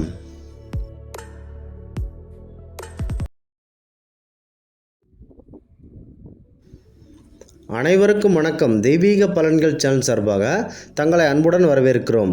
இன்று நம் காணொளியில் காண விரும்புவது பல்வேறு வருடமாக நம் தனிப்பட்ட வாழ்க்கையை சீரழித்து கொண்டிருக்கும் போதை பழக்கத்தை கைவிட வைக்கும் சேஷபுரீஸ்வரர், பாம்பேஸ்வரர் ஆலயங்களை பற்றி இந்த காணொளியில் விரிவாக பார்க்கலாம்.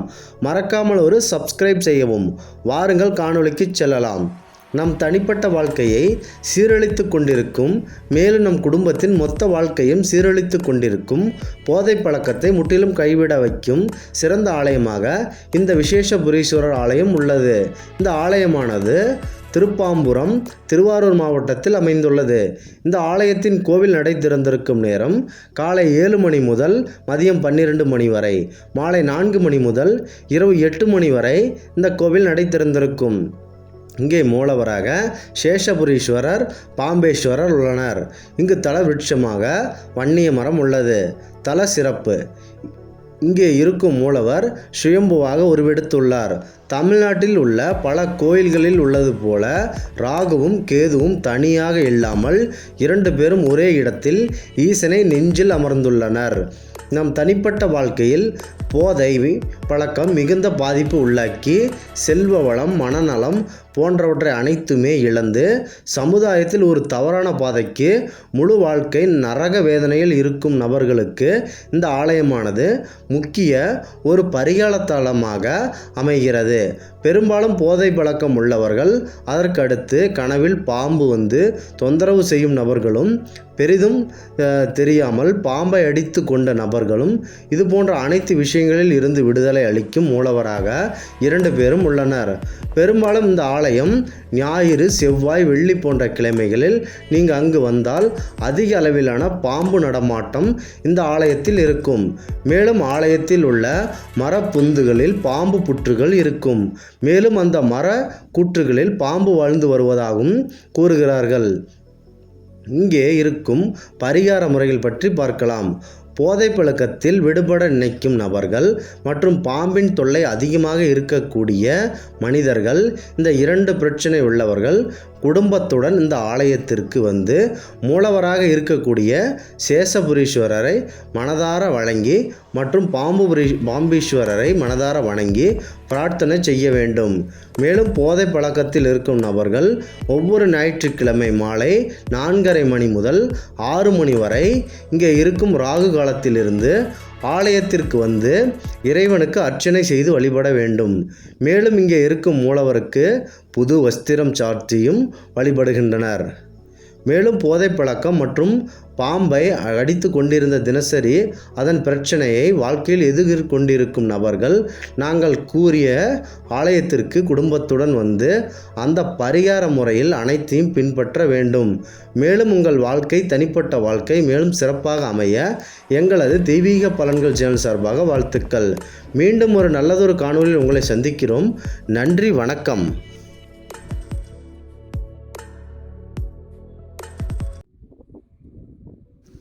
அனைவருக்கும் வணக்கம். தெய்வீக பலன்கள் சேனல் சார்பாக தங்களை அன்புடன் வரவேற்கிறோம். இன்றைய காணொலியில் நாம் காண விரும்புவது 12 மாதங்கள் இருக்கின்றன தமிழில்.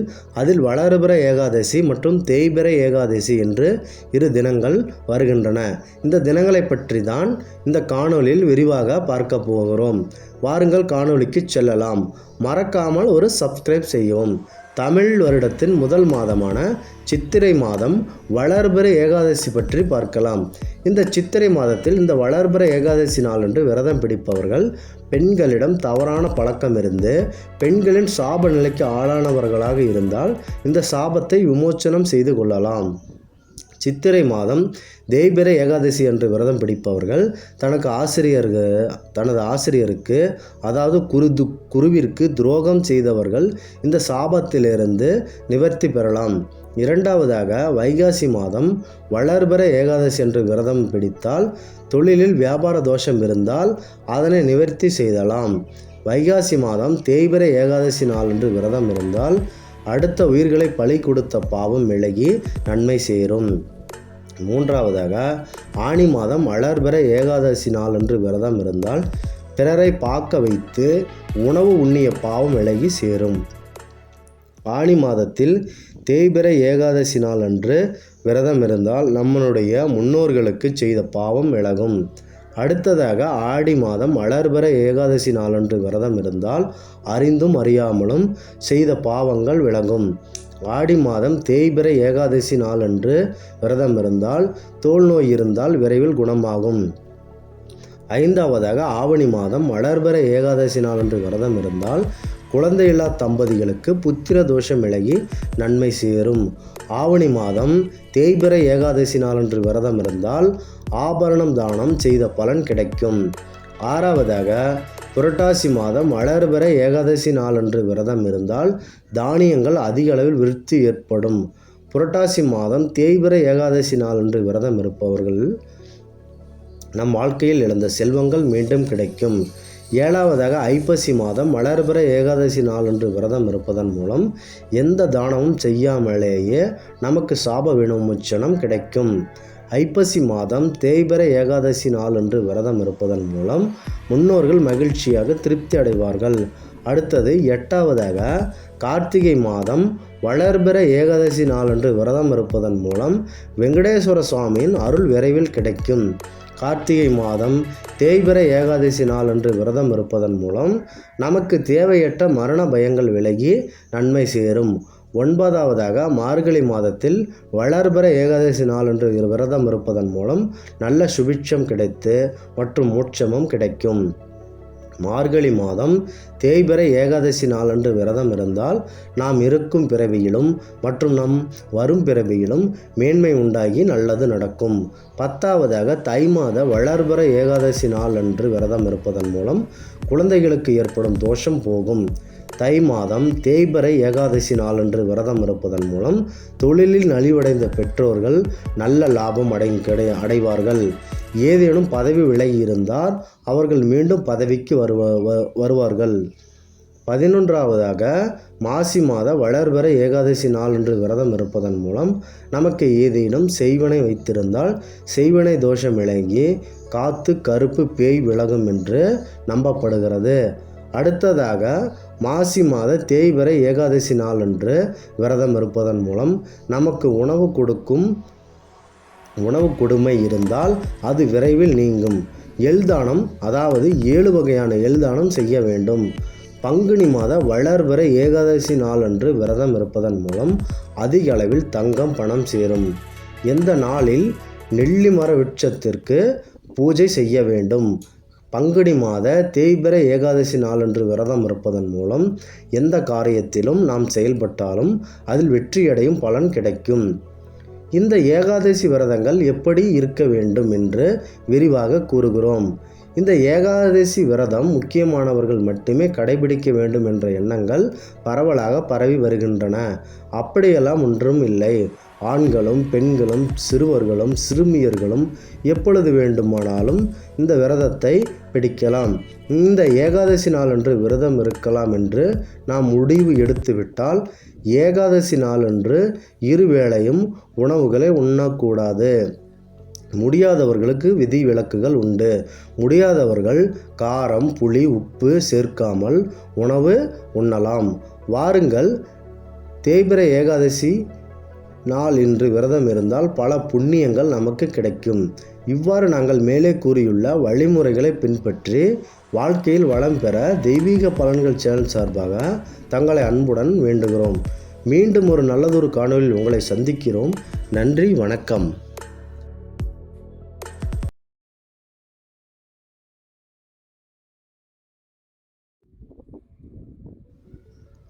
அனைவருக்கும் வணக்கம். தெய்வீக பலன்கள் சேனல் சார்பாக தங்களை அன்புடன் வரவேற்கிறோம். இன்று நம் காணொலியில் காண விரும்புவது சேலம் மாவட்டத்தில் தாரமங்கலத்தில் அமைந்துள்ள கைலாசநாதர் ஆலயத்தை பற்றி விரிவாக பார்க்கலாம். வாருங்கள் காணொலிக்கு செல்லலாம். சேலம் மாவட்டத்திலிருந்து தாரமங்கலத்தின் பேருந்து நிலையத்தின் அருகே இந்த கைலாசநாதர் ஆலயம் அமைந்துள்ளது. இங்கே மூலவராக கைலாயநாதர் இருக்கிறார். இறைவியாக சிவகாமி சுந்தரி அருள்பாலிக்கிறார். இந்த ஆலயமானது காலையில் நடை திறந்திருக்கும் நேரம் காலை 6 மணி முதல் 11 மணி வரை, மாலை 5 மணி முதல் இரவு 8 மணி வரை திறந்திருக்கும். இந்த கோயிலை கிட்டத்தட்ட 1000 ஆண்டுகளுக்கு மிகவும் பழமையான கோயிலாகும். இந்த தாரமங்கலத்தின் அருகே அமரகுந்தி என்ற ஊர் இப்பொழுது உள்ளது. அந்த அமரகுந்தி கெட்டுமுதலி என்ற ஒரு மன்னர் ஆட்சி செய்து வந்தார். அப்போது அந்த இடத்தில் ஆட்சி செய்து வந்த அந்த அரசன் நிறைய பசுக்களை வாங்கி அது மேய்ச்சலுக்கு பயன்படுத்தி வந்தார்.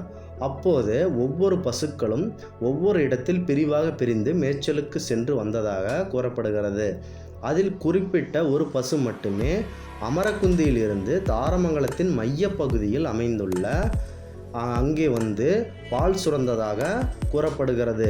இப்படி வழக்கமாக பால் சுரந்து இறைவனுக்கு பிரதிஷ்டை செய்யும், அதாவது அபிஷேகம் செய்யும் நோக்கில் அந்த பசுக்கள் நின்று அந்த பாலை கீழே சிந்திக்கொண்டே இருந்தது.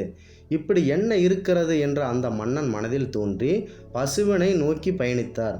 அந்த பசு அங்கே இருந்த பாலில் இறைவன் உருவம், சிவபெருமானின் உருவம் தென்பட்டதாக கெட்டிமுதலி அவர்களின் பார்வைக்கு தென்பட்டதாக அந்த வரலாறு கூறப்படுகிறது. அப்போது கெட்டிமுதலி அவர்கள் பக்தி பரவசம் தன் மெய்மறந்து இறைவனை 2 கரங்களால் வணங்கி அந்த இடத்தில் சிவபெருமான் இருப்பதை உறுதி செய்தார்.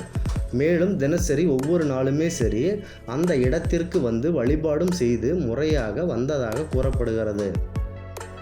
இவ்வாறு ஒரு பசுக்களுமே அந்த இடத்தில் பாலாபிஷேகம் செய்ததாக கூறப்படுகிறது. இதனால் அசரேறி தோற்றம் கொண்டு எனக்கு இங்கே ஒரு ஆலயம் எழுப்புமாறும் கேட்கிறார் சிவபெருமான். இப்படி பல வருடங்கள் கடந்த பின்பு இறுதியில் வணங்காமுடி இந்த ஆலயத்தை கட்டியதாக வரலாறு தெரிவிக்கிறது. இந்த கோவிலின் சிறப்புகள் மற்றும் பெருமைகள் போன்றவற்றை பற்றி பார்க்கலாம். இந்த ஊருக்கு தாரமங்கலம் என பெயர் வருவதற்கான முக்கிய காரணம் இங்கே இருக்கும் மூலவருக்கு பார்வதி தேவியை தாரை வார்த்து கொடுத்ததால் தாரை மங்கலம் என்று அழைக்கப்பட்டு வந்தது. பிற்பு காலப்போக்கில் அது தாரமங்கலம் என்று பெயர் பெற்றதாக கூறப்படுகிறது. மேலும் மூலவராக இருக்கும் கைலாசநாதர் மிகுந்த சக்தி வாய்ந்த இறைவனாக இவர் மக்களை காத்து வருகிறார். இங்கே இருக்கும் இந்த கோவில் கட்டியிருக்கும் கட்டிடக்கலையின் மற்றும் சிற்ப வேலைப்பாடுகள் போன்றவை உலக அளவில் பேசப்படுகிறது.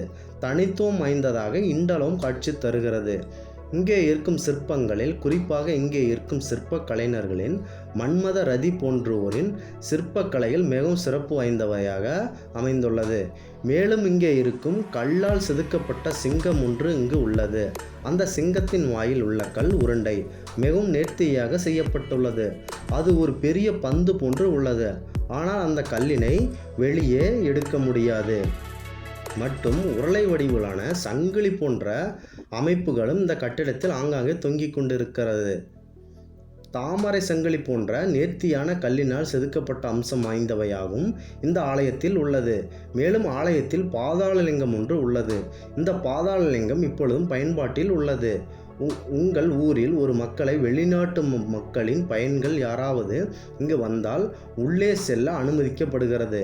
குறிப்பாக இந்த பாதாளலிங்கமானது இருக்கும் அறையானது தாரமூலத்தின் கோயில் அந்த பாதாளலிங்கத்தில் இருந்து அமரகுந்திக்கு செல்லும் 5 கிலோமீட்டர் தூரமும் இருந்ததாக கூறப்படுகிறது. ஏனெனில் அப்போது அமரகுந்தியை ஆட்சி செய்த மன்னர் இந்த கோவிலை கட்டுவதற்கு மூலமாக இருந்தார். ஆனால் அந்த காலப்போக்கில் அந்த பாதாள அறையில் சில விஷப்பூச்சிகள் மனிதர்களின் தவறான பாதைக்கு வழிவகுக்கும். எனவே நிறைய மூடிவிட வேண்டும் என்ற அந்த வழியை முழுவதுமாக அடைத்ததாக கூறப்படுகிறது. இதனால் இப்பொழுது அந்த அறையில் பாதாளலிங்கம் மட்டுமே காட்சி தருகிறது. குறிப்பாக அந்த பாதாளலிங்கத்திற்கு செவ்வாய்க்கிழமையானால் பச்சை கற்பூரம் வைத்து பாதாளலிங்கத்தில் உள்ள சிவபெருமானை நாம் பாதாள இளைஞன் வழங்கினால் நமக்கு பல வருடமாக திருமணம் ஆகாமல் இருந்தாலும் சரி, திருமணம் ஆகிய புத்திர பாகியம் இல்லாமல் இருந்தாலும் சரி, இந்த பாதாளலிங்கம் நமக்கான வரங்களை அளிக்கும் என்பது மக்களின் நம்பிக்கை. மேலும் ஆண்டுதோறும் பிப்ரவரி 21ஆம் தேதி அதன் தொடர்ச்சியாக 3 நாட்களும் கோவிலில் ஒரு பெரிய சூரிய மற்றும் கட்டிடக்கலை அதிசயத்தை காணலாம். சூரிய அஸ்தமனத்தின் போது சூரியனின் கதிர்கள் கோவிலின் நுழைவாயிலில் உள்ள முன்புற கோபுரத்தின் வழியாகவும் ஒரு சிறிய துளை வழியாகவும் பயணித்து முன் விமானத்தின் குறுக்கே நேரடியாக சிவன் சிலை மீது விழுகின்றன. கோவிலின் முன்புறம் முழுவதும் சூரிய ஒளியின் அசைவு காணப்படுவதால் லிங்கம் ஒளிரும். இங்கே இருக்கும் பரிகார முறைகளை பற்றி பார்க்கலாம். இங்கே குடிகொண்டு இருக்கும் மூலவருக்கு வேஷ்டி, அம்மனுக்கு சேலை போன்றவற்றை அடங்கி நாம் வாங்கி படைக்கும்போது சந்தன காப்பு மற்றும் மஞ்சள் காப்பு, மேலும் பஞ்சாமிர்தத்தால் செய்த அபிஷேகம் போன்றவற்றை நாம் இறைவனுக்கு படைக்கும்போது நம் மனதில் நினைத்து உள்ள அனைத்து காரியங்களும் வெற்றி பெறுவதற்கு ஒரு முக்கிய ஸ்தலமாக இந்த ஆலயம் அமைந்துள்ளது. குறிப்பாக தொழிலில் முன்னேற்றம் ஏற்படாமல் தடைபட்டு இருக்கும் மக்கள் இங்கே வந்து இந்த ஆலயத்தினை முறையாக பரிகார முறைகளை செய்து வந்தாலும் தொழில் முன்னேற்றம் அடைந்து வாழ்க்கையில் ஒரு நல்ல உயர்வினை அடைவீர்கள். மேலும் நெய் வைத்தியம், இங்குள்ள இவர்களுக்கு அன்னதானம் போன்றவற்றை நீங்கள் மேற்கொள்ளும் போது மற்றும் இறைவனின் அருள் நிச்சயம் உங்களுக்காக கிடைக்கும். சிவனின் முக்கிய நாட்களான பிரதோஷம், அமாவாசை நாட்களில் சிறப்பான அபிஷேகங்கள் இங்கு நடைபெறும். மேலும் தைப்பூசம் போன்ற நாட்களில் இங்கே இருக்கும் மூலவருக்கு உரிதான பெரிய மகா தேர் ஒன்று உள்ளது. அதன் தேரோட்டம் காண லட்சக்கணக்கில் மக்கள் கூடுவார்கள். மேலும் கோவிலின் அருகே விநாயகர் ஒருவர் இருக்கிறார். அவர் தலை மீது பக்கத்தில் இருக்கும் கிணற்றில் தண்ணீரை மூன்று ஊற்றினால் பக்கத்தில் இருக்கும் கிணற்றிலேயே ஊற்றும். இந்த அதிசயத்தை காண மக்கள் அனைவரும் கூடி வருவார்கள். அதாவது விநாயகரின் தலையின் மீது தண்ணீர் ஊற்றினால் பக்கத்தில் இருக்கும் கிணற்றில் போய் அந்த தண்ணீரானது ஊற்றுகிறது. இதை கண்டு மிகவும் ஆனந்தப்படுகிறார்கள் மக்கள். இது கட்டிடக்கலையின் மிகப்பெரிய சக்தியாகும். எனவே தெய்வீக பலன்கள் சேனல் சார்பாக தங்களை வேண்டுகிறோம். மீண்டும் ஒரு நல்லதொரு காணொளியில் உங்களை சந்திக்கிறோம். நன்றி, வணக்கம்.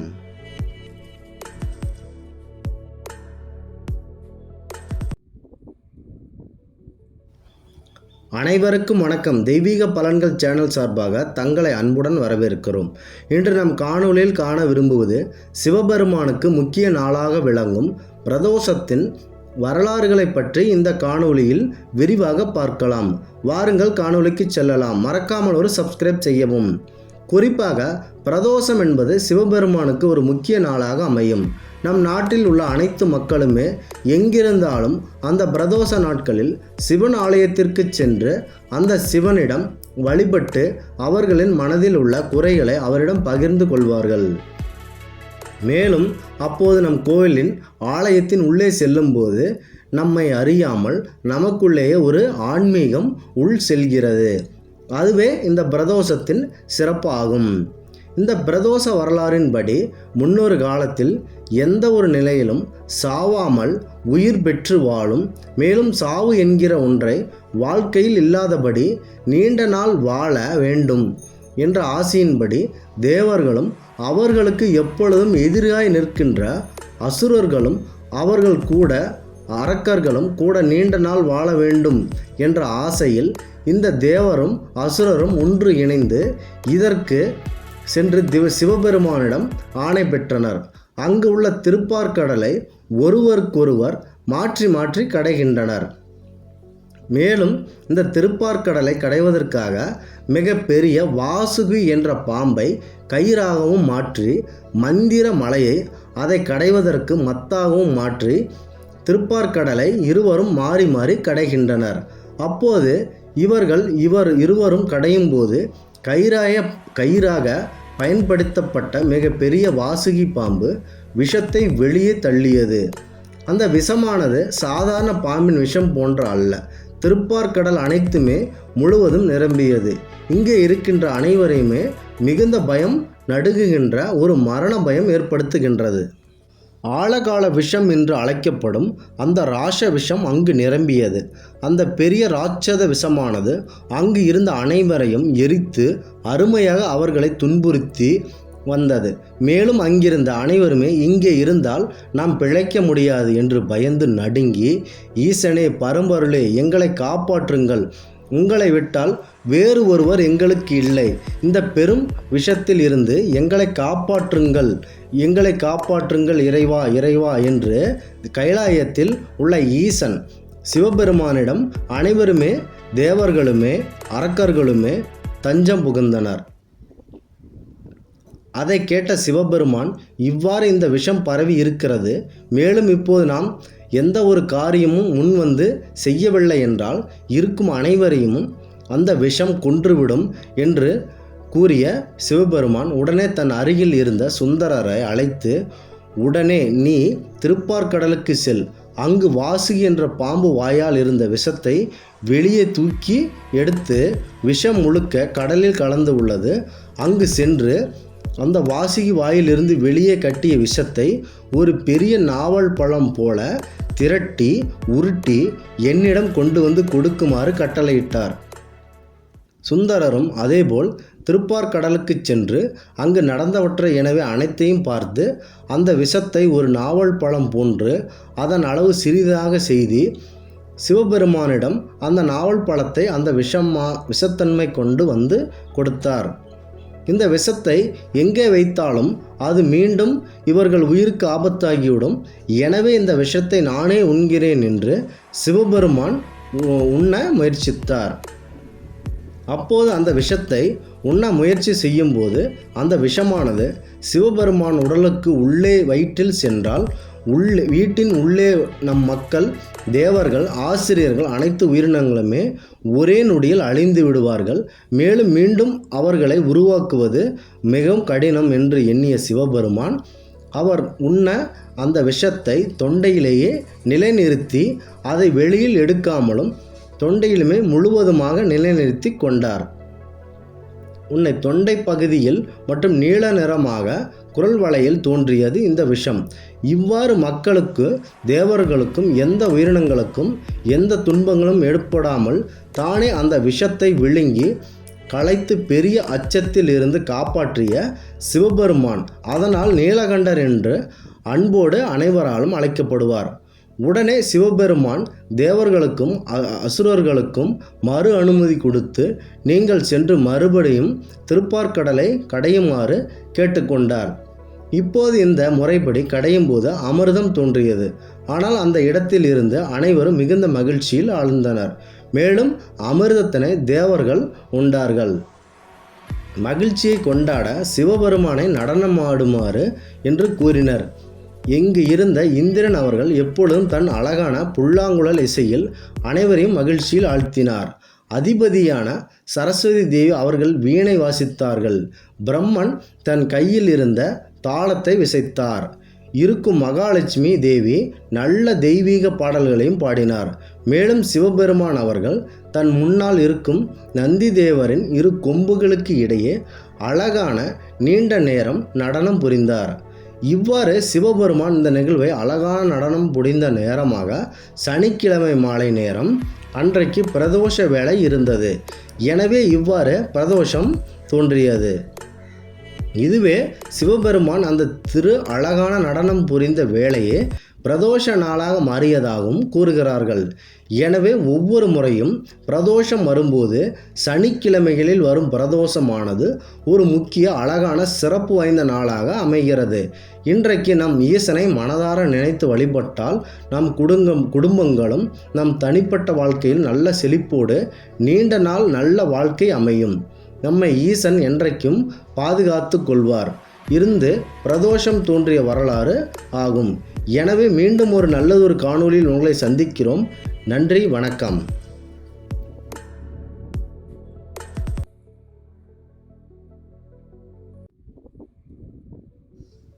அனைவருக்கும் வணக்கம். தெய்வீக பலன்கள் சேனல் சார்பாக தங்களை அன்புடன் வரவேற்கிறோம். இன்று நம் காணொளியில் காண விரும்புவது நம் விருப்பப்பட்ட இடங்களில் நிலம் மற்றும் வீடுகள் கட்டுவதற்கு ஒரு சரியான வாய்ப்புகள் இல்லாமலேயே போய்கொண்டிருக்கும். இதனால் காலம் கடந்து கடுமையான மன உளைச்சலுக்கு ஆளாகி இருப்போம். அப்படி நம் வாழ்க்கையில் நடந்த அனைத்து துயரங்களையும் நீக்கி நம் விரும்பிய இடங்களில் வீடு கட்டுவதற்கு மற்றும் குடியேற உதவும் மூலவராக அருள்மிகு பூமிநாதர் அவர்கள் இருக்கிறார். இந்த ஆலயமானது திருச்சி மாவட்டத்தில் அமைந்துள்ளது. மேலும் இந்த கோவில் நடை திறந்திருக்கும் நேரம் காலை 6 மணி முதல் மதியம் 12:30 மணி வரை, மாலை 4 மணி முதல் இரவு 8 மணி வரை இந்த கோவில் நடை திறந்திருக்கும். இந்த ஆலயத்தில் மூலவராக பூமிநாதர் அவர்கள் அருள்பாலித்து கொண்டிருக்கிறார். இரவியாக ஜெகதாம்பிகை அம்மன் காட்சி தருகிறார். பெரும்பாலும் சிவாலயங்களில் ஒரு குறிப்பிட்ட அளவிலான தல விருட்சங்கள் மட்டுமே இருக்கும். ஆனால் இந்த ஆலயத்திலோ அத்திமரம், வன்னிமரம், வில்வமரம், குழந்தை மகிழம் போன்ற நிறைய தல விருட்சங்கள் இங்கே இருக்கின்றன. எனவே வீடு கட்டுவதற்கு பணம் மற்றும் நிலங்கள் வாங்குவதற்கு தேவையான பணம் அனைத்தும் தயார்படுத்தி வைத்திருந்து ஏதாவது ஒரு பிரச்சனை காரணமாக காலம் தாழ்த்தி கொண்டே இருக்கும் மக்களுக்கு ஒரு நல்ல தீர்வாக அமையும். எனவே இது போன்ற பிரச்சனை சந்திக்கும் நம் மக்களுக்கு இந்த ஆலயத்தின் பரிகார முறைகள் என்ன என்பதை பற்றி விரிவாக பார்க்கலாம். இங்கே இருக்கும் மூலவராக பூமிநாதருக்கு, அதாவது பூமிக்கு அடியில் விளையும் கிழங்குகளான சேனை, பீட்ரூட், உருளை, கேரட் மற்றும் வேர்க்கடலை போன்றவை ஒரு கலப்பு உணவாக அனைத்தையும் ஒன்றாக கலந்து அந்த அன்னத்தினை செய்து அந்த அன்னத்தினை எந்த ஒரு எச்சிலும் படாதவாறு அங்குள்ள மூலவரான பூமிநாதருக்கு நெய்வேத்தியம் செய்ய வேண்டும். அதனுடன் ஒரு வஸ்திரம் இறைவனுக்கும் இறைவிக்கும் அணிவித்து கற்பூர தீபம் ஏற்றி வழிபட வேண்டும். மேலும் ஆலயம் வருவதற்கு முன்னால் உங்களது குலதெய்வ ஆலயத்திற்கு குடும்பத்தினருடன் சென்று பூக்களில் ஏவல் வளம் போன்ற இறைவனின் விருப்பத்தை அங்கே அந்த இடத்தில் தெரிந்து கொண்டு, இதில் நேர்மறை மற்றும் எதிர்மறைகள் எது வந்தாலும் சரி, குலதெய்வத்தை வணங்கிவிட்டு பின்னர் வர வேண்டும். மேலும் உங்களுக்கு வந்திருந்த ஏவல் வளம் போன்ற அந்த பூக்களை எடுத்து வந்து, அதாவது அந்த சீட்டினை எடுத்து வந்து இங்கே இருக்கும் இறைவனிடம் அதனை தட்டில் வைத்து கொடுக்க வேண்டும். குறிப்பாக ஒவ்வொரு வாஸ்து நாள் அன்றும் ஆலயத்தில் வாஸ்து யாகம் வளர்க்கப்படுகிறது. அப்படி வாஸ்து யாகம் வளர்க்கப்படும் போது இந்த வீடு கட்டுதல், நிலம் வாங்குதல் போன்ற பிரச்சனை உள்ளவர்கள் இந்த யாகத்தில் குடும்பத்தினருடன் கலந்து கொண்டு யாகம் முடிந்த பின்பு 6 கலசங்கள் மீது தெளிக்கப்படும் அந்த தீர்த்தத்தை மூலவருக்கு அபிஷேகம் செய்வார்கள். அப்பொழுது நீங்கள் கொண்டு வந்திருந்த முன்பு கூறியவாறு கேரட், பீட்ரூட், சேனை, உருளைக்கிழங்கு, வேர்க்கடலை போன்ற வேர்க்கிழங்குகளை நீங்கள் அப்போது படைக்கும் முன் வர வேண்டும். இவ்வாறு தொடர்ந்து நீங்கள் இது போன்ற வேர்க்கிழங்குகளை நீங்கள் படைத்த நெய்வேத்தியம் செய்து வரும்போது இந்த இறைவனானவர் எப்படி ஒரு வேர்க்கிழங்கு ஆனது பூமிக்கு அடியில் ஆழமாக பதிந்திருக்கின்றதோ அதுபோல உங்களது தனிப்பட்ட வாழ்க்கையில் உங்களது வீடு, நிலம் வாங்குவதற்கு எது தடையாக இருக்கும் துன்பத்தை வேரோடு பிடுங்கி எரிந்து விடுகிறது. எனவே இது போன்ற பிரச்சனை உள்ளவர்கள் நாங்கள் கூறி அந்த பரிகார முறைகளை நீங்கள் முறையாக செய்து வாருங்கள். அனைவருக்கும் வணக்கம். தெய்வீக பலன்கள் சேனல் சார்பாக தங்களை அன்புடன் வரவேற்கிறோம். இன்று நம் காணொலியில் காண விரும்புவது, நம் வீட்டில் உள்ள திருமணம் மற்றும் திருமணமாகாத பெண்கள் வீட்டின் முன் கோலம் போடுவதற்கு முன்னால் தெரிந்து கொள்ள வேண்டிய சில விஷயங்களை பற்றி இந்த காணொலியில் பகிர்ந்து உள்ளோம். வாருங்கள் காணொலிக்கு செல்லலாம். மறக்காமல் ஒரு சப்ஸ்கிரைப் செய்யவும். கோலம் போடுவதற்கு முன்னால் திருமணமான பெண்கள் அதிகாலையில் எழுந்தவுடன் தம் கணவர் அவரின் காலில் விழுந்து ஆசீர்வாதம் பெற வேண்டும். இதற்கு காரணம், சிவபெருமானின் காலில் எப்பொழுதுமே பார்வதி தேவி அவர்கள் ஆசி வாங்குவார்கள். அதுபோல இந்த பார்வதி தேவியின் அம்சங்கள் நம் வீட்டு பெண்களுக்கு வர வேண்டும் என்பதற்காகத்தான் இந்த செயல்முறை. மேலும் தங்கள் வீடுகளில் குழந்தைகள் இருந்தால் அந்த குழந்தைகளை காலை 6 மணிக்கு வெளியே அழைத்து வந்து அவர்களை கிழக்கு பக்கம் பார்க்க சொல்லி இந்த கரங்களை மேல் நோக்கி இறைவனை வணங்க செய்ய வேண்டும். இதற்கு காரணம், சூரியன் வருவதற்கு முன்னால் நமக்காக நம் பக்தர்கள் காத்திருக்கிறார்கள். அவர்களின் அழைப்பை ஏற்று நாம் வேகமாக முன்னெடுத்து செல்வோம் என்பதை குறிக்கக்கூடிய ஒரு முறையாக இந்த மேலே கைகூப்பி வணங்கும் முறை உள்ளது. இதனால் தம் வீட்டில் உள்ள குழந்தைகளின் கல்வித்திறன் பெருகும். சூரியன் அவர்களின் ஆசீர்வாதம் நம் வீட்டு குழந்தைகளுக்கு கிடைக்கும் என்பதாகும். வீட்டில் உள்ள பெண்கள் காலையில் நீண்ட நேரம் தூங்கக்கூடாது. அதிகாலையில் எழுந்து நன்றாக குளித்துவிட்டு வீட்டின் முன்புறத்தில் உள்ள துளசி மடத்தை 3 முறை சுற்றி வர வேண்டும். மேலும் அங்கு இருக்கும் பூஜை அறையில் நமது குல தெய்வத்தினை வழிபாடு செய்து மகாலட்சுமி தேவியின் திருவுருவ படத்திற்கு விளக்கு ஒன்றை ஏற்ற வேண்டும். அடுத்ததாக சூரியன் உதிப்பதற்கு முன்னால் சீக்கிரம் வெளியில் வந்து குப்பைகளாக இருக்கும் வாசலை நன்கு பெருக்கி சுத்தம் செய்ய வேண்டும். இந்த வாசலை பெருக்கும்போது பசு சாணத்தில் அல்லது நல்ல நீரில் வாசலை நன்கு தெளித்து பெருக்க வேண்டும். இவ்வாறு நாம் பெருக்கும்போது பசு சாணத்தில் உள்ள லட்சுமி தேவியின் வருகை நம் வீட்டின் தொடக்கத்தில் இருந்து ஆரம்பிக்கும். நீங்கள் சாதாரண தண்ணீரில் வாசல் பெருக்கலாம் என்று நினைக்கும்போது அதில் நம் வீட்டில் உள்ள மஞ்சத்தூளை நன்கு கரைத்து தெளித்து வாசல் பெருக்க வேண்டும். மஞ்சத்தூளானது பெருக்கும்போது ஒரு கிருமி நாசினியாகவும் பயன்படுகிறது. இதனால் வீட்டில் நோய் தொற்று ஏற்படுவதை தடுக்கலாம். மேலும் அதிகாலையில் கோலம் இடுவதற்கு முன்னால் தாம்பத்திய உறவு போன்ற நிகழ்வுகளில் ஈடுபட்டு பின்னர் வந்து கோலம் போடக்கூடாது. அப்படி நாம் செய்யும்போது அன்றைக்கு நாள் தவறான நாளாக அமைந்து விடுவதற்கான வாய்ப்புகள் அதிகமாக அமைந்துவிடும். எனவே தாம்பத்திய உறவுகளை கோலமிடுவதற்கு முன் எந்த ஒரு நிகழ்வுகளிலும் ஈடுபட வேண்டாம். உங்கள் வீட்டில் நீங்கள் கோலமிடுவதால் உங்கள் வீட்டில் கெட்ட ஆவிகள் நுழைவது அந்த கோலம் தடுக்கிறது. சில வீடுகளில் வேலை செய்வதற்கு வேலையாட்கள் இருப்பார்கள். அப்படி இருக்கும் வீடுகளில் வேலையாட்களை இந்த கோலம் போடுவதில் பயன்படுத்த வேண்டாம். அந்த வீட்டுக்கு உரிமையாளர் யாரோ அந்த பெண் மட்டுமே இறைவனை மனதார நினைத்து கோலமிடுதல் வேண்டும். மேலும் கோலமிடும்போது வசதி படைத்தவர்களாக இருந்தால் பச்சரிசி மாவில் கோலமிட்டு தினசரி செய்து வர வேண்டும். இவ்வாறு செய்து வரும்போது அங்கு இருக்கின்ற எறும்பு போன்ற உயிர்களுக்கு நாம் உணவளிக்கும் ஒரு தர்மமான செய்வதற்கான இறைவன் நம் மீது அன்பு கொள்வார்கள். மேலும் அமாவாசை மற்றும் வீட்டில் உள்ள நபர்கள் யாராவது இறந்திருந்து அவர்களுக்கு திவசம் இருக்கின்ற நாளாக இருந்தால் கண்டிப்பாக அன்றைக்கு வாசலில் முன் கோலமிட வேண்டாம். அன்றைக்கு தவிர்த்து விடுவது நல்லது. அதாவது கோலம் போடுவதை தவிர்த்து விட வேண்டும். நீங்கள் கோலம் போடும்போது உங்களுக்கு தெற்கு புறமாக தெற்கு பார்த்து என்றும் கோலம் போடவே கூடாது. மேலும் நீங்கள் போடும் கோலத்தின் கோடானது தெற்கில் முடியவே கூடாது. மேலும் கோலமிடும்போது உங்கள் வீட்டில் நடக்கின்ற அல்லது நீங்கள் செய்கின்ற ஒரு நல்ல சுப காரியங்களுக்கு ஒரு கோடு மட்டும் போட்டு கோலம் போடக்கூடாது. நீங்கள் செல்லும் சுப காரியங்களுக்கு விரட்டி கோடு போட்டு கோலம் போடக்கூடாது. மேலும் பெண்கள் அதிகாலையில் குளித்தபோது தன் தலை வழிந்து ஓடுகின்ற நீரை கோலத்தின் மீது படுமாறு செய்யக்கூடாது. அவ்வாறு நாம் அந்த நீரை கோலத்தின் மீது படுவதாக விட்டால் அந்த கோலம் எப்படி அழிகிறதோ அதுபோல நம்முடைய செயல்கள் தினந்தோறும் தவறான பாதைக்கு செல்லும். அதுபோன்ற பெண்கள் ஈடுபட வேண்டாம். அந்த செயலில் பெண்கள் ஈடுபட வேண்டாம்.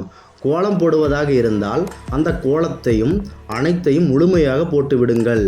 மையப்பகுதியில் உங்களுக்கு தாமரை மலர் அருகில் இருந்தாலும் தாமரை மலர் ஒன்று வைக்கவும். அந்த தாமரை மலரில் இறைவி குடியிருக்கிறார்கள். நீங்கள் போடும் கோலங்களில் வண்ணங்கள் நிறைய நிரப்பப்பட்டால் உங்களது பார்வைக்கு எப்படி அது அழகாக தோற்றமளிக்கிறது. அந்த கோலம் அந்த வேளையில் அதுபோல அந்த நாள் மிகவும் ஒரு வண்ணமயமான நாளாக அழகாக உங்களை கடந்து செல்லும். மேலும் உங்களுக்கு பிடித்த நாளாகவும் அமையும். கோலம் போடும்போது பெண்கள் செருப்பு போன்றவற்றை அணியக்கூடாது. கோலம் நீங்கள் போட்ட பிறகு எங்கள் இரு கைகளையும் நன்றாக கழுவி பூஜை அறைக்கு சென்று மீண்டும் லட்சுமி தேவி அவர்களை மனதார வழிபட வேண்டும். நேராக துளசி மாடத்திற்கு வந்து விநாயகர் பெருமானை தலையில் இருந்து இருபுறமும் குட்டி 5 தோப்பு கரணங்கள் போட வேண்டும். மேலும் கோலங்கள் அனைத்தும் போட்டு முடித்த பிறகு ஒரு சிறிய பாத்திரத்தில் நீர் கொஞ்சம் ஊற்றி வைத்து கோலத்தின் அருகே பறவைகள் அந்த நீரை அருந்தும் வகையில் ஏற்பாடு செய்ய வேண்டும். ஏனெனில் பறவை வடிவில் இருக்கும் பட்சிநாதர் நீண்ட தூரம் செல்வதற்காக தாகம் தீர்க்க உங்கள் இல்லத்திற்கு வருகை தருவார் என்பதை குறிக்கும் செயலாகும். மேலும் கோலம் போடும்போது ஒரு சிக்கலான கோலம் என்றைக்கும் போட வேண்டாம். உங்களுக்கு நன்கு தெரிந்த கோலம் மட்டுமே போடுங்கள். நாம் காலையில் ஒரு சிக்கலான கோலம் போட்டு அதுக்கு சரியான முடிவு கிடைக்காமல் போனால் பெண்கள் மிகவும் கஷ்டப்படுவார்கள். மனதை கஷ்டப்படுத்தி கொள்ளாமல் ஒரு எளிதான கோலங்களை மட்டுமே பெண்கள் கையாள வேண்டும். இதனால் காலையில் ஒரு சிக்கல் ஏற்பட்டால் அந்த நாள் முழுவதும் அதனை பற்றி நினைத்து கொண்டு நகரும். மனதிற்கு பெரும் கஷ்டத்திலேயே ஏற்படுத்தும். எனவே நம் வீட்டில் உள்ள பெண்கள் கோலம் போடுவதை ஒரு சாதாரண நிகழ்வாக கருதாமல் நம் வீட்டில் ஒரு தெய்வம் இப்பொழுது வந்து கொண்டிருக்கிறது, அந்த தெய்வத்தை முறையாக நம் வீட்டில் நிரந்தரமாக இருக்கச் செய்வதற்காக நாம் செய்யும் வழிமுறை இதுதான் என்று உண்மை அறிந்து தினசரி கோலம் போடுவதற்கு முன்னால் இதனை அனைத்தையும் கடைபிடிக்க வேண்டும் என தெய்வீக பலன்கள் சேனல் சார்பாக கேட்டுக்கொள்கிறோம். மீண்டும் உங்களுக்கு பிடித்தமான ஒரு காணொளியில் உங்களை சந்திக்கிறோம். நன்றி, வணக்கம்.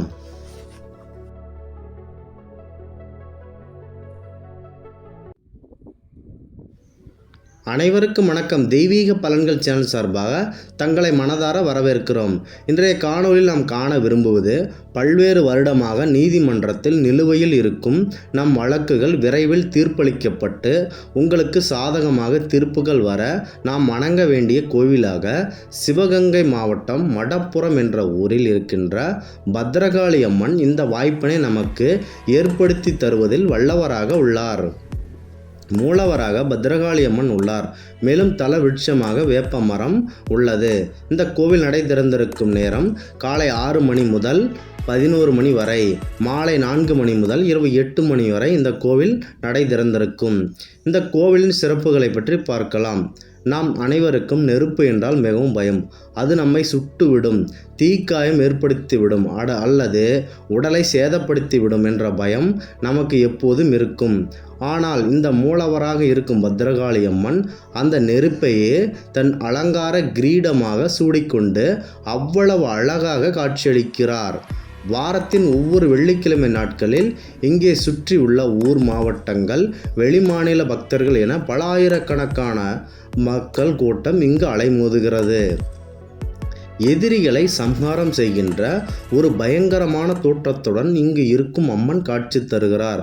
அவர் தலையில் எரியும் நெருப்பு அக்னியானது எதிரியை அழித்த பின்பும் அவர்களின் சாம்பலை கூட விட்டு வைக்கக்கூடாது, மீண்டும் வந்து நமக்கு தொந்தரவு கொடுப்பார்கள் என்று சாம்பலையும் காற்றில் கரைக்கக்கூடிய அற்புத சக்தி படைத்தவர்களாக இங்கே இருக்கும் அம்மன் வீற்றிருக்கிறார். தன்னை மனதார நம்பி வரும் பக்தர்களுக்கு பல்வேறு வருடங்களாக நிலுவையில் இருக்கும் வழக்குகள் கொண்ட பக்தர்கள் தன்னை நாடி வரும்போது அவர்களின் வழக்குகள் விரைவில் முடிக்கப்பட்டு சூழ்ச்சிகள் எவ்வளவு இருந்தாலும் அது தீர்க்கப்பட்டு பக்தர்களுக்கு சரியான தீர்ப்பு வரும் வரை அம்மன் அவர்களுக்கு ஆசி வழங்குவார்கள். மேலும் தன்னை நம்பி வரும் பக்தர்களுக்கு பில்லி சூனியம், ஏவல் போன்ற எந்த ஒரு பிரச்சனை எதிரிகளால் செய்து இருந்தாலும் சரி, அந்த அனைத்தும் அடியோடு வேரோடு அழித்து வேரை பிடுங்கி வெளியே ஏகின்ற கோபம் கொண்ட காளியாக, கோபத்தின் உச்சியாக இருக்கிறார். ஒரு இயற்கை சீற்றமான ஒரு வெள்ளம் ஏற்பட்டு ஒரு காலத்தில் ஓடிய நிலையில் மதுரை மாநகரத்தின் எல்லைக்கோடு எதுவென்று தெரியாமல் அனைவரும் குழம்பி போனார்கள். அப்பொழுது சிவபெருமான் தன் கழுத்தில் வைத்திருந்த பாம்பை, அதாவது ஆதிசேஷனை வட்டமாக வளைத்து அந்த நேரத்தில் மதுரை மாநகரின் சுற்றுப்புற எல்லையை அவர் வழிகாட்டினார். அப்போது பாம்பை வளைக்கின்ற போது பாம்பின் வாயிலிருந்து நஞ்சு வெளிப்பட்டது. அந்த நஞ்சை உண்டு தோன்றிய தோற்றம்தான் இந்த காளியின் உருவம். அப்பொழுது தோன்றிய காளிதான் இந்த பத்ரகாளி அம்மன். மிகவும் கோபம் கொண்ட எதிரிகளுக்கு விஷம் போன்ற பார்வை கொண்டவளாக இங்கே திகழ்கிறார் அந்த அம்மன். காளியம்மன் இருக்கின்ற தோற்றமானது மிகப்பெரிய அகலம், நீளம் கொண்டது. அவருக்கு வலுவூட்டுகின்ற விதத்தில் அவருக்கு பின்புறத்தில் காளியானவள் ஒரு போருக்கு தயாராகும் போது அவளுக்கு வலுவூட்டும் விதத்தில் முன்னங்கால்களை இரு கால்களையும் தூக்கி பின்னங்கால்களை கீழே ஊன்றி எதிரிகளுக்கு ஒரு பயத்தினை ஏற்படுத்தும் தோற்றத்தில் அங்கு இருக்கும் குதிரை வாகனம் அமைக்கப்பட்டு இருக்கிறது. இங்கே இருக்கும் சில நேர்த்திக்கடன் பரிகார முறைகள் பற்றி பார்க்கலாம். உங்களது நீதிமன்றத்தில் நிலுவையில் இருந்தாலும் சரி, பல்வேறு வருடமாக அல்லது உங்களது பகைவர்கள் பில்லி சூனியம் போன்றவற்றால் உங்களுக்கு அதிகமாக ஏற்பட்டிருந்தாலும் சரி, ஆலயத்திற்கு முறையாக வந்து இந்த பத்ரகாளி அம்மனுக்கு எலுமிச்சம்பழத்தில் மாலை பெரிதாக அணிவித்து அம்மனுக்கு தேவையான ஆடை போன்றவற்றை எடுத்து கொடுத்து பொங்கல் செய்து வழிபட வேண்டும். மேலும் ஒவ்வொரு வெள்ளிக்கிழமைகளில் இது போன்ற சுப நிகழ்ச்சிகளில் நீங்கள் கலந்து கொள்ள வேண்டும். இவ்வாறு ஒவ்வொரு வெள்ளிக்கிழமையும் நீங்கள் முறையாக இந்த வழிபாடு முறையினை மேற்கொள்ள வேண்டும். கண்டிப்பாக இந்த முறையை நீங்கள் செய்து பாருங்கள். இது ஒரு பழமையான அம்மன். இங்குள்ள மக்களுக்கு இந்த அம்மனின் மகிமை அனைவருக்கும் நன்றாக தெரியும். கண்டிப்பாக உங்கள் மனதில் உள்ள அனைத்து குழப்பங்களையும் நீக்கி உங்கள் வாழ்க்கையில் வெற்றியை தேடிவார்கள். உங்களது வாழ்க்கை சிறப்படைய எங்களது தெய்வீக பலன்கள் சேனல் சார்பாக வாழ்த்துகிறோம். மீண்டும் ஒரு நல்லதொரு காணொளியில் உங்களை சந்திக்கிறோம். நன்றி, வணக்கம்.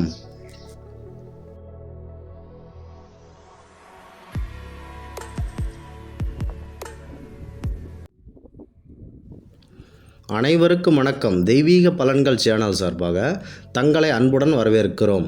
இன்று நம் காணொளியில் காண விரும்புவது, நாம் தினசரி செய்து கொண்டிருக்கும் தொழிலானது நிம்மதியாக நடைபெற்று அதனில் வெற்றி பெற்று நல்ல லாபம் பார்க்க என்ன செய்ய வேண்டும் என்பதை பற்றி இந்த காணொளியில் விரிவாக பார்க்கலாம். நம் பணியை சிறப்பாக செய்தாலும் சில குறைகள் நமது வீடு மற்றும் நாம் வேலை செய்யும் அலுவலகங்கள் போன்ற இடங்களில் நமக்கு ஒரு பின்னடைவை ஏற்படுத்தி கொண்டே இருக்கும். சகல ஐஸ்வர்யங்களும் இல்லாமல், லக்ஷ்மி கடாசம் இல்லாமல் நிம்மதியற்ற ஒரு சூழ்நிலை உருவாகி நம்மில் உழைப்பை பாழ்படுத்தும். எனவே இது போன்ற பிரச்சனைகள் நாம் தீர்த்து நம்முடைய தொழிலில் நல்ல முன்னேற்றம் கண்டு ஒரு நல்ல செல்வந்தனாக வாழ கீழ்க்கண்ட முறைகளை கூறுகிறோம். அதை பின்பற்றி வாருங்கள். முதலாவதாக வெண்கடுகு 15 எடுத்துக்கொள்ளுங்கள். இந்த வெண்கடுகானது உங்களுக்கு எதிரிகளில் தொல்லைகள் இருந்தால் எதிர்ப்புகள் முற்றிலும் விலக்கும் சக்தி கொடுக்கும். மேலும் இரண்டாவதாக நாய்க்கடுகு 10 எடுத்துக்கொள்ளுங்கள். இந்த நாய்க்கடுகானது உங்களுடைய பின்புறத்தில் இருந்து எப்பொழுதும் குத்தி கொண்டிருக்கும் உங்களது வாழ்க்கையில் பெரும் தூர்தலாய் இருக்கும் துரோகிகளை துவம்சம் செய்து சக்தி கொடுக்கும். மேலும் மூன்றாவதாக அருகம்புல் பவுடர் 50 கிராம் வாங்கிக் கொள்ளுங்கள். இந்த அருகம்புல் பவுடரானது உங்களுடைய வீடு, அலுவலகங்கள் பிடித்திருக்கும் அனைத்து தோஷங்களையும் விரட்டியடிக்கும் ஒரு நிவாரணியாக பயன்படுகிறது. அடுத்ததாக நான்காவதாக ஜவ்வாது ஒரு சிறிய டப்பாவில் எடுத்துக்கொள்ளுங்கள். இந்த ஜவ்வாது உங்களுக்கு எவ்வளவு பிரச்சனைகள் இருந்தாலும் சரி, உங்களோட உழைப்புக்கு ஏற்றவாறு அதிர்ஷ்டத்தை உருவாக்கும். மேலும் ஐந்தாவதாக சாம்பிராணி 100 கிராம் எடுத்துக்கொள்ளுங்கள். சாம்பிராணியானது உங்கள் வீடு, அலுவலகத்தில் உள்ள உங்களுக்கு எதிரிகளின் கண் திருஷ்டி, அவர்கள் உங்கள் மீது வைத்திருந்த பொறாமை போன்றவற்றை உடனே ஒழிக்கும் சக்தி கொண்டது. ஆறாவதாக தூதுவளை 5 எடுத்துக்கொள்ளுங்கள். இந்த தூதுவளை நீங்கள் எடுத்து 5 எடுக்கும்போது அதில் தெய்வ சக்திகள் முற்றிலும் மூழ்கி இருக்கும். அது உங்களுக்கு நன்றாக பயன்படும். மேலும் ஏழாவதாக மருதாணி விதை 15 எடுத்துக்கொள்ளுங்கள். இந்த மருதாணி விதையானது எதிரிகளால் உங்கள் வீட்டில் வைக்கப்பட்டுள்ள, சூனியக்காரர்களால் வைக்கப்பட்டுள்ள சூனிய கோளாறு விரைவில் நீங்குவதற்கு ஒரு தெய்வ சக்தியாக விளங்குகிறது. மேலும் எட்டாவதாக வலம்புரிக்காய் 6 எடுத்துக்கொள்ளுங்கள். இந்த வலம்புரிக்காயானது எவ்வளவு பூதக்கணம் உங்களை பிடித்திருந்தாலும், உங்களின் வாழ்க்கையில் பெரும் துன்பத்தை ஏற்படுத்தியிருந்தாலும் அதனை எத்தனை வகையான 12 வகையான ஒட்டுமொத்த பூதக்கரணமும் இதில் ஒளியும். மேலும் 9ஆவதாக அகிலி போன்றவற்றை கொஞ்சம் எடுத்துக்கொள்ளுங்கள். இந்த அகிலியானது பல்வேறு வருடமாக குழந்தை இல்லாமல் தவிக்கும் தம்பதியருக்கு குழந்தை பாக்கியம் கொடுக்கக்கூடிய ஒரு பொருளாக உள்ளது. மேலும் 10ஆவதாக துகிலி சிறிதளவு எடுத்துக்கொள்ளுங்கள். இந்த தொகுதியானது வீட்டில் ஒருவேளை உங்கள் குழந்தைகள் இருந்தால் அவர்களின் ஆயுள், ஆரோக்கியம், அழகு போன்றவற்றை மேம்படுத்த இந்த தொழிலை பயன்படுத்தப்படுகிறது. மேலும் 11ஆவதாக நன்னாரி வேர் 10 எடுத்துக்கொள்ளுங்கள். இந்த நன்னாரி வேரானது உங்கள் தொழிலில் சிறப்படைய, நிறைய பணம் உங்களுக்கு வருவதற்கான ஒரு அழகான வசியம் செய்யும் ஒரு மருந்தாக உங்களிடம் இருக்கும். மேலும் 12ஆவதாக கோஷ்டம் கொஞ்சம் எடுத்துக்கொள்ளுங்கள். இதனால் உங்கள் ஜாதகத்தில் உள்ள பிடித்திருந்த இந்த 9 நவகிரக தோஷங்கள் கொஞ்சம் கொஞ்சமாக உங்களை விட்டு அகலும். மேலும் 13ஆவதாக வெள்ளை குங்கிலியம் சிறிதளவு எடுத்துக்கொள்ளுங்கள்.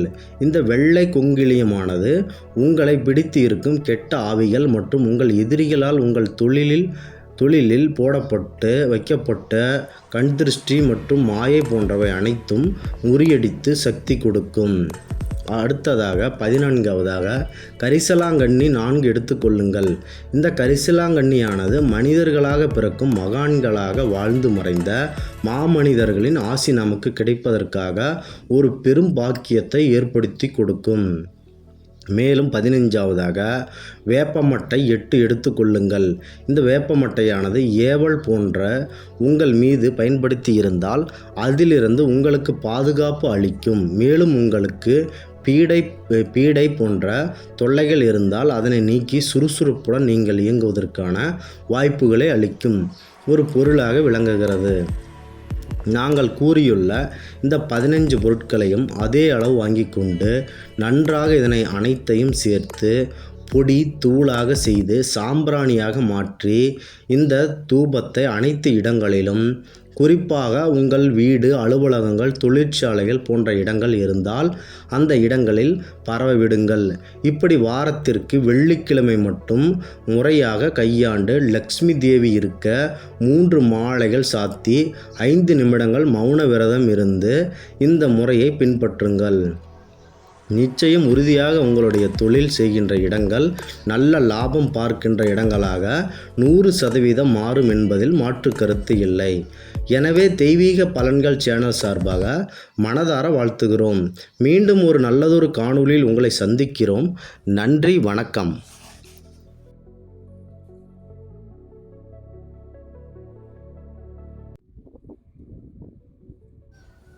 அனைவருக்கும் வணக்கம். தெய்வீக பலன்கள் சேனல் சார்பாக தங்களை அன்புடன் வரவேற்கிறோம்.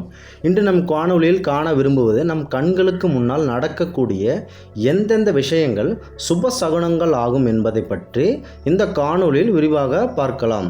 வாருங்கள் காணொளிக்கு செல்லலாம். மறக்காமல் ஒரு சப்ஸ்கிரைப் செய்வோம். நாம் வேகமாக நம் பணியை செய்வதற்காக கிளம்பி செல்வோம். அப்போது நம் கண்களில் முன்னே நிறைய விஷயங்கள் நடைபெறும்.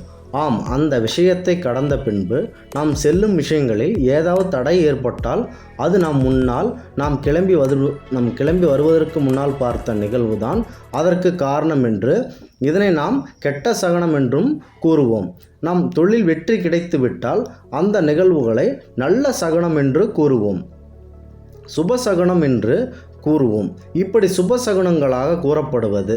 மேலும் உங்களுடைய தாய், தந்தை மற்றும் உங்களுடைய மனைவி இவர்களுடைய முக லட்சணங்கள் நீங்கள் காலையில் பார்க்கும்போது அன்றைய நாள் எந்த ஒரு கவலையும் இல்லாமல் நிம்மதியான நாளாக அமையும். இது ஒரு சுப சகுனங்கள் ஆகும். நீங்கள் காலையில் செல்லும்போது ஒரு தாய் பசு தனது கன்றுக்கு பால் கொடுக்கும் நிகழ்வை நீங்கள் பார்த்தால் அது ஒரு நல்ல சகுனம் ஆகும். மேலும் ஒரு திருமணம் நடைபெற்று மணமக்கள் அனைத்து செல்லும் நிகழ்வை நீங்கள் பார்த்தால் அன்றைய நாளும் சுப சகுனங்கள் ஆகும். அடுத்ததாக நீங்கள் செல்லும்போது ஒரு பாம்பு புரிந்து செல்லும் காட்சியை நீங்கள் கண்டால் அதுவும் சுப சகுனம் ஆகும். மேலும் நீங்கள் செல்லும்போது இறந்த உடலை தூக்கி செல்லுவதை நீங்கள் பார்த்தால் அதுவும் சுப நிகழ்வாகும். மேலும் இரட்டை மீன்கள் போன்றவற்றை நீர்நிலைகளில் நீங்கள் ஒற்றுமையுடன் பார்த்தால் அதுவும் சுப நிகழ்வாகும்.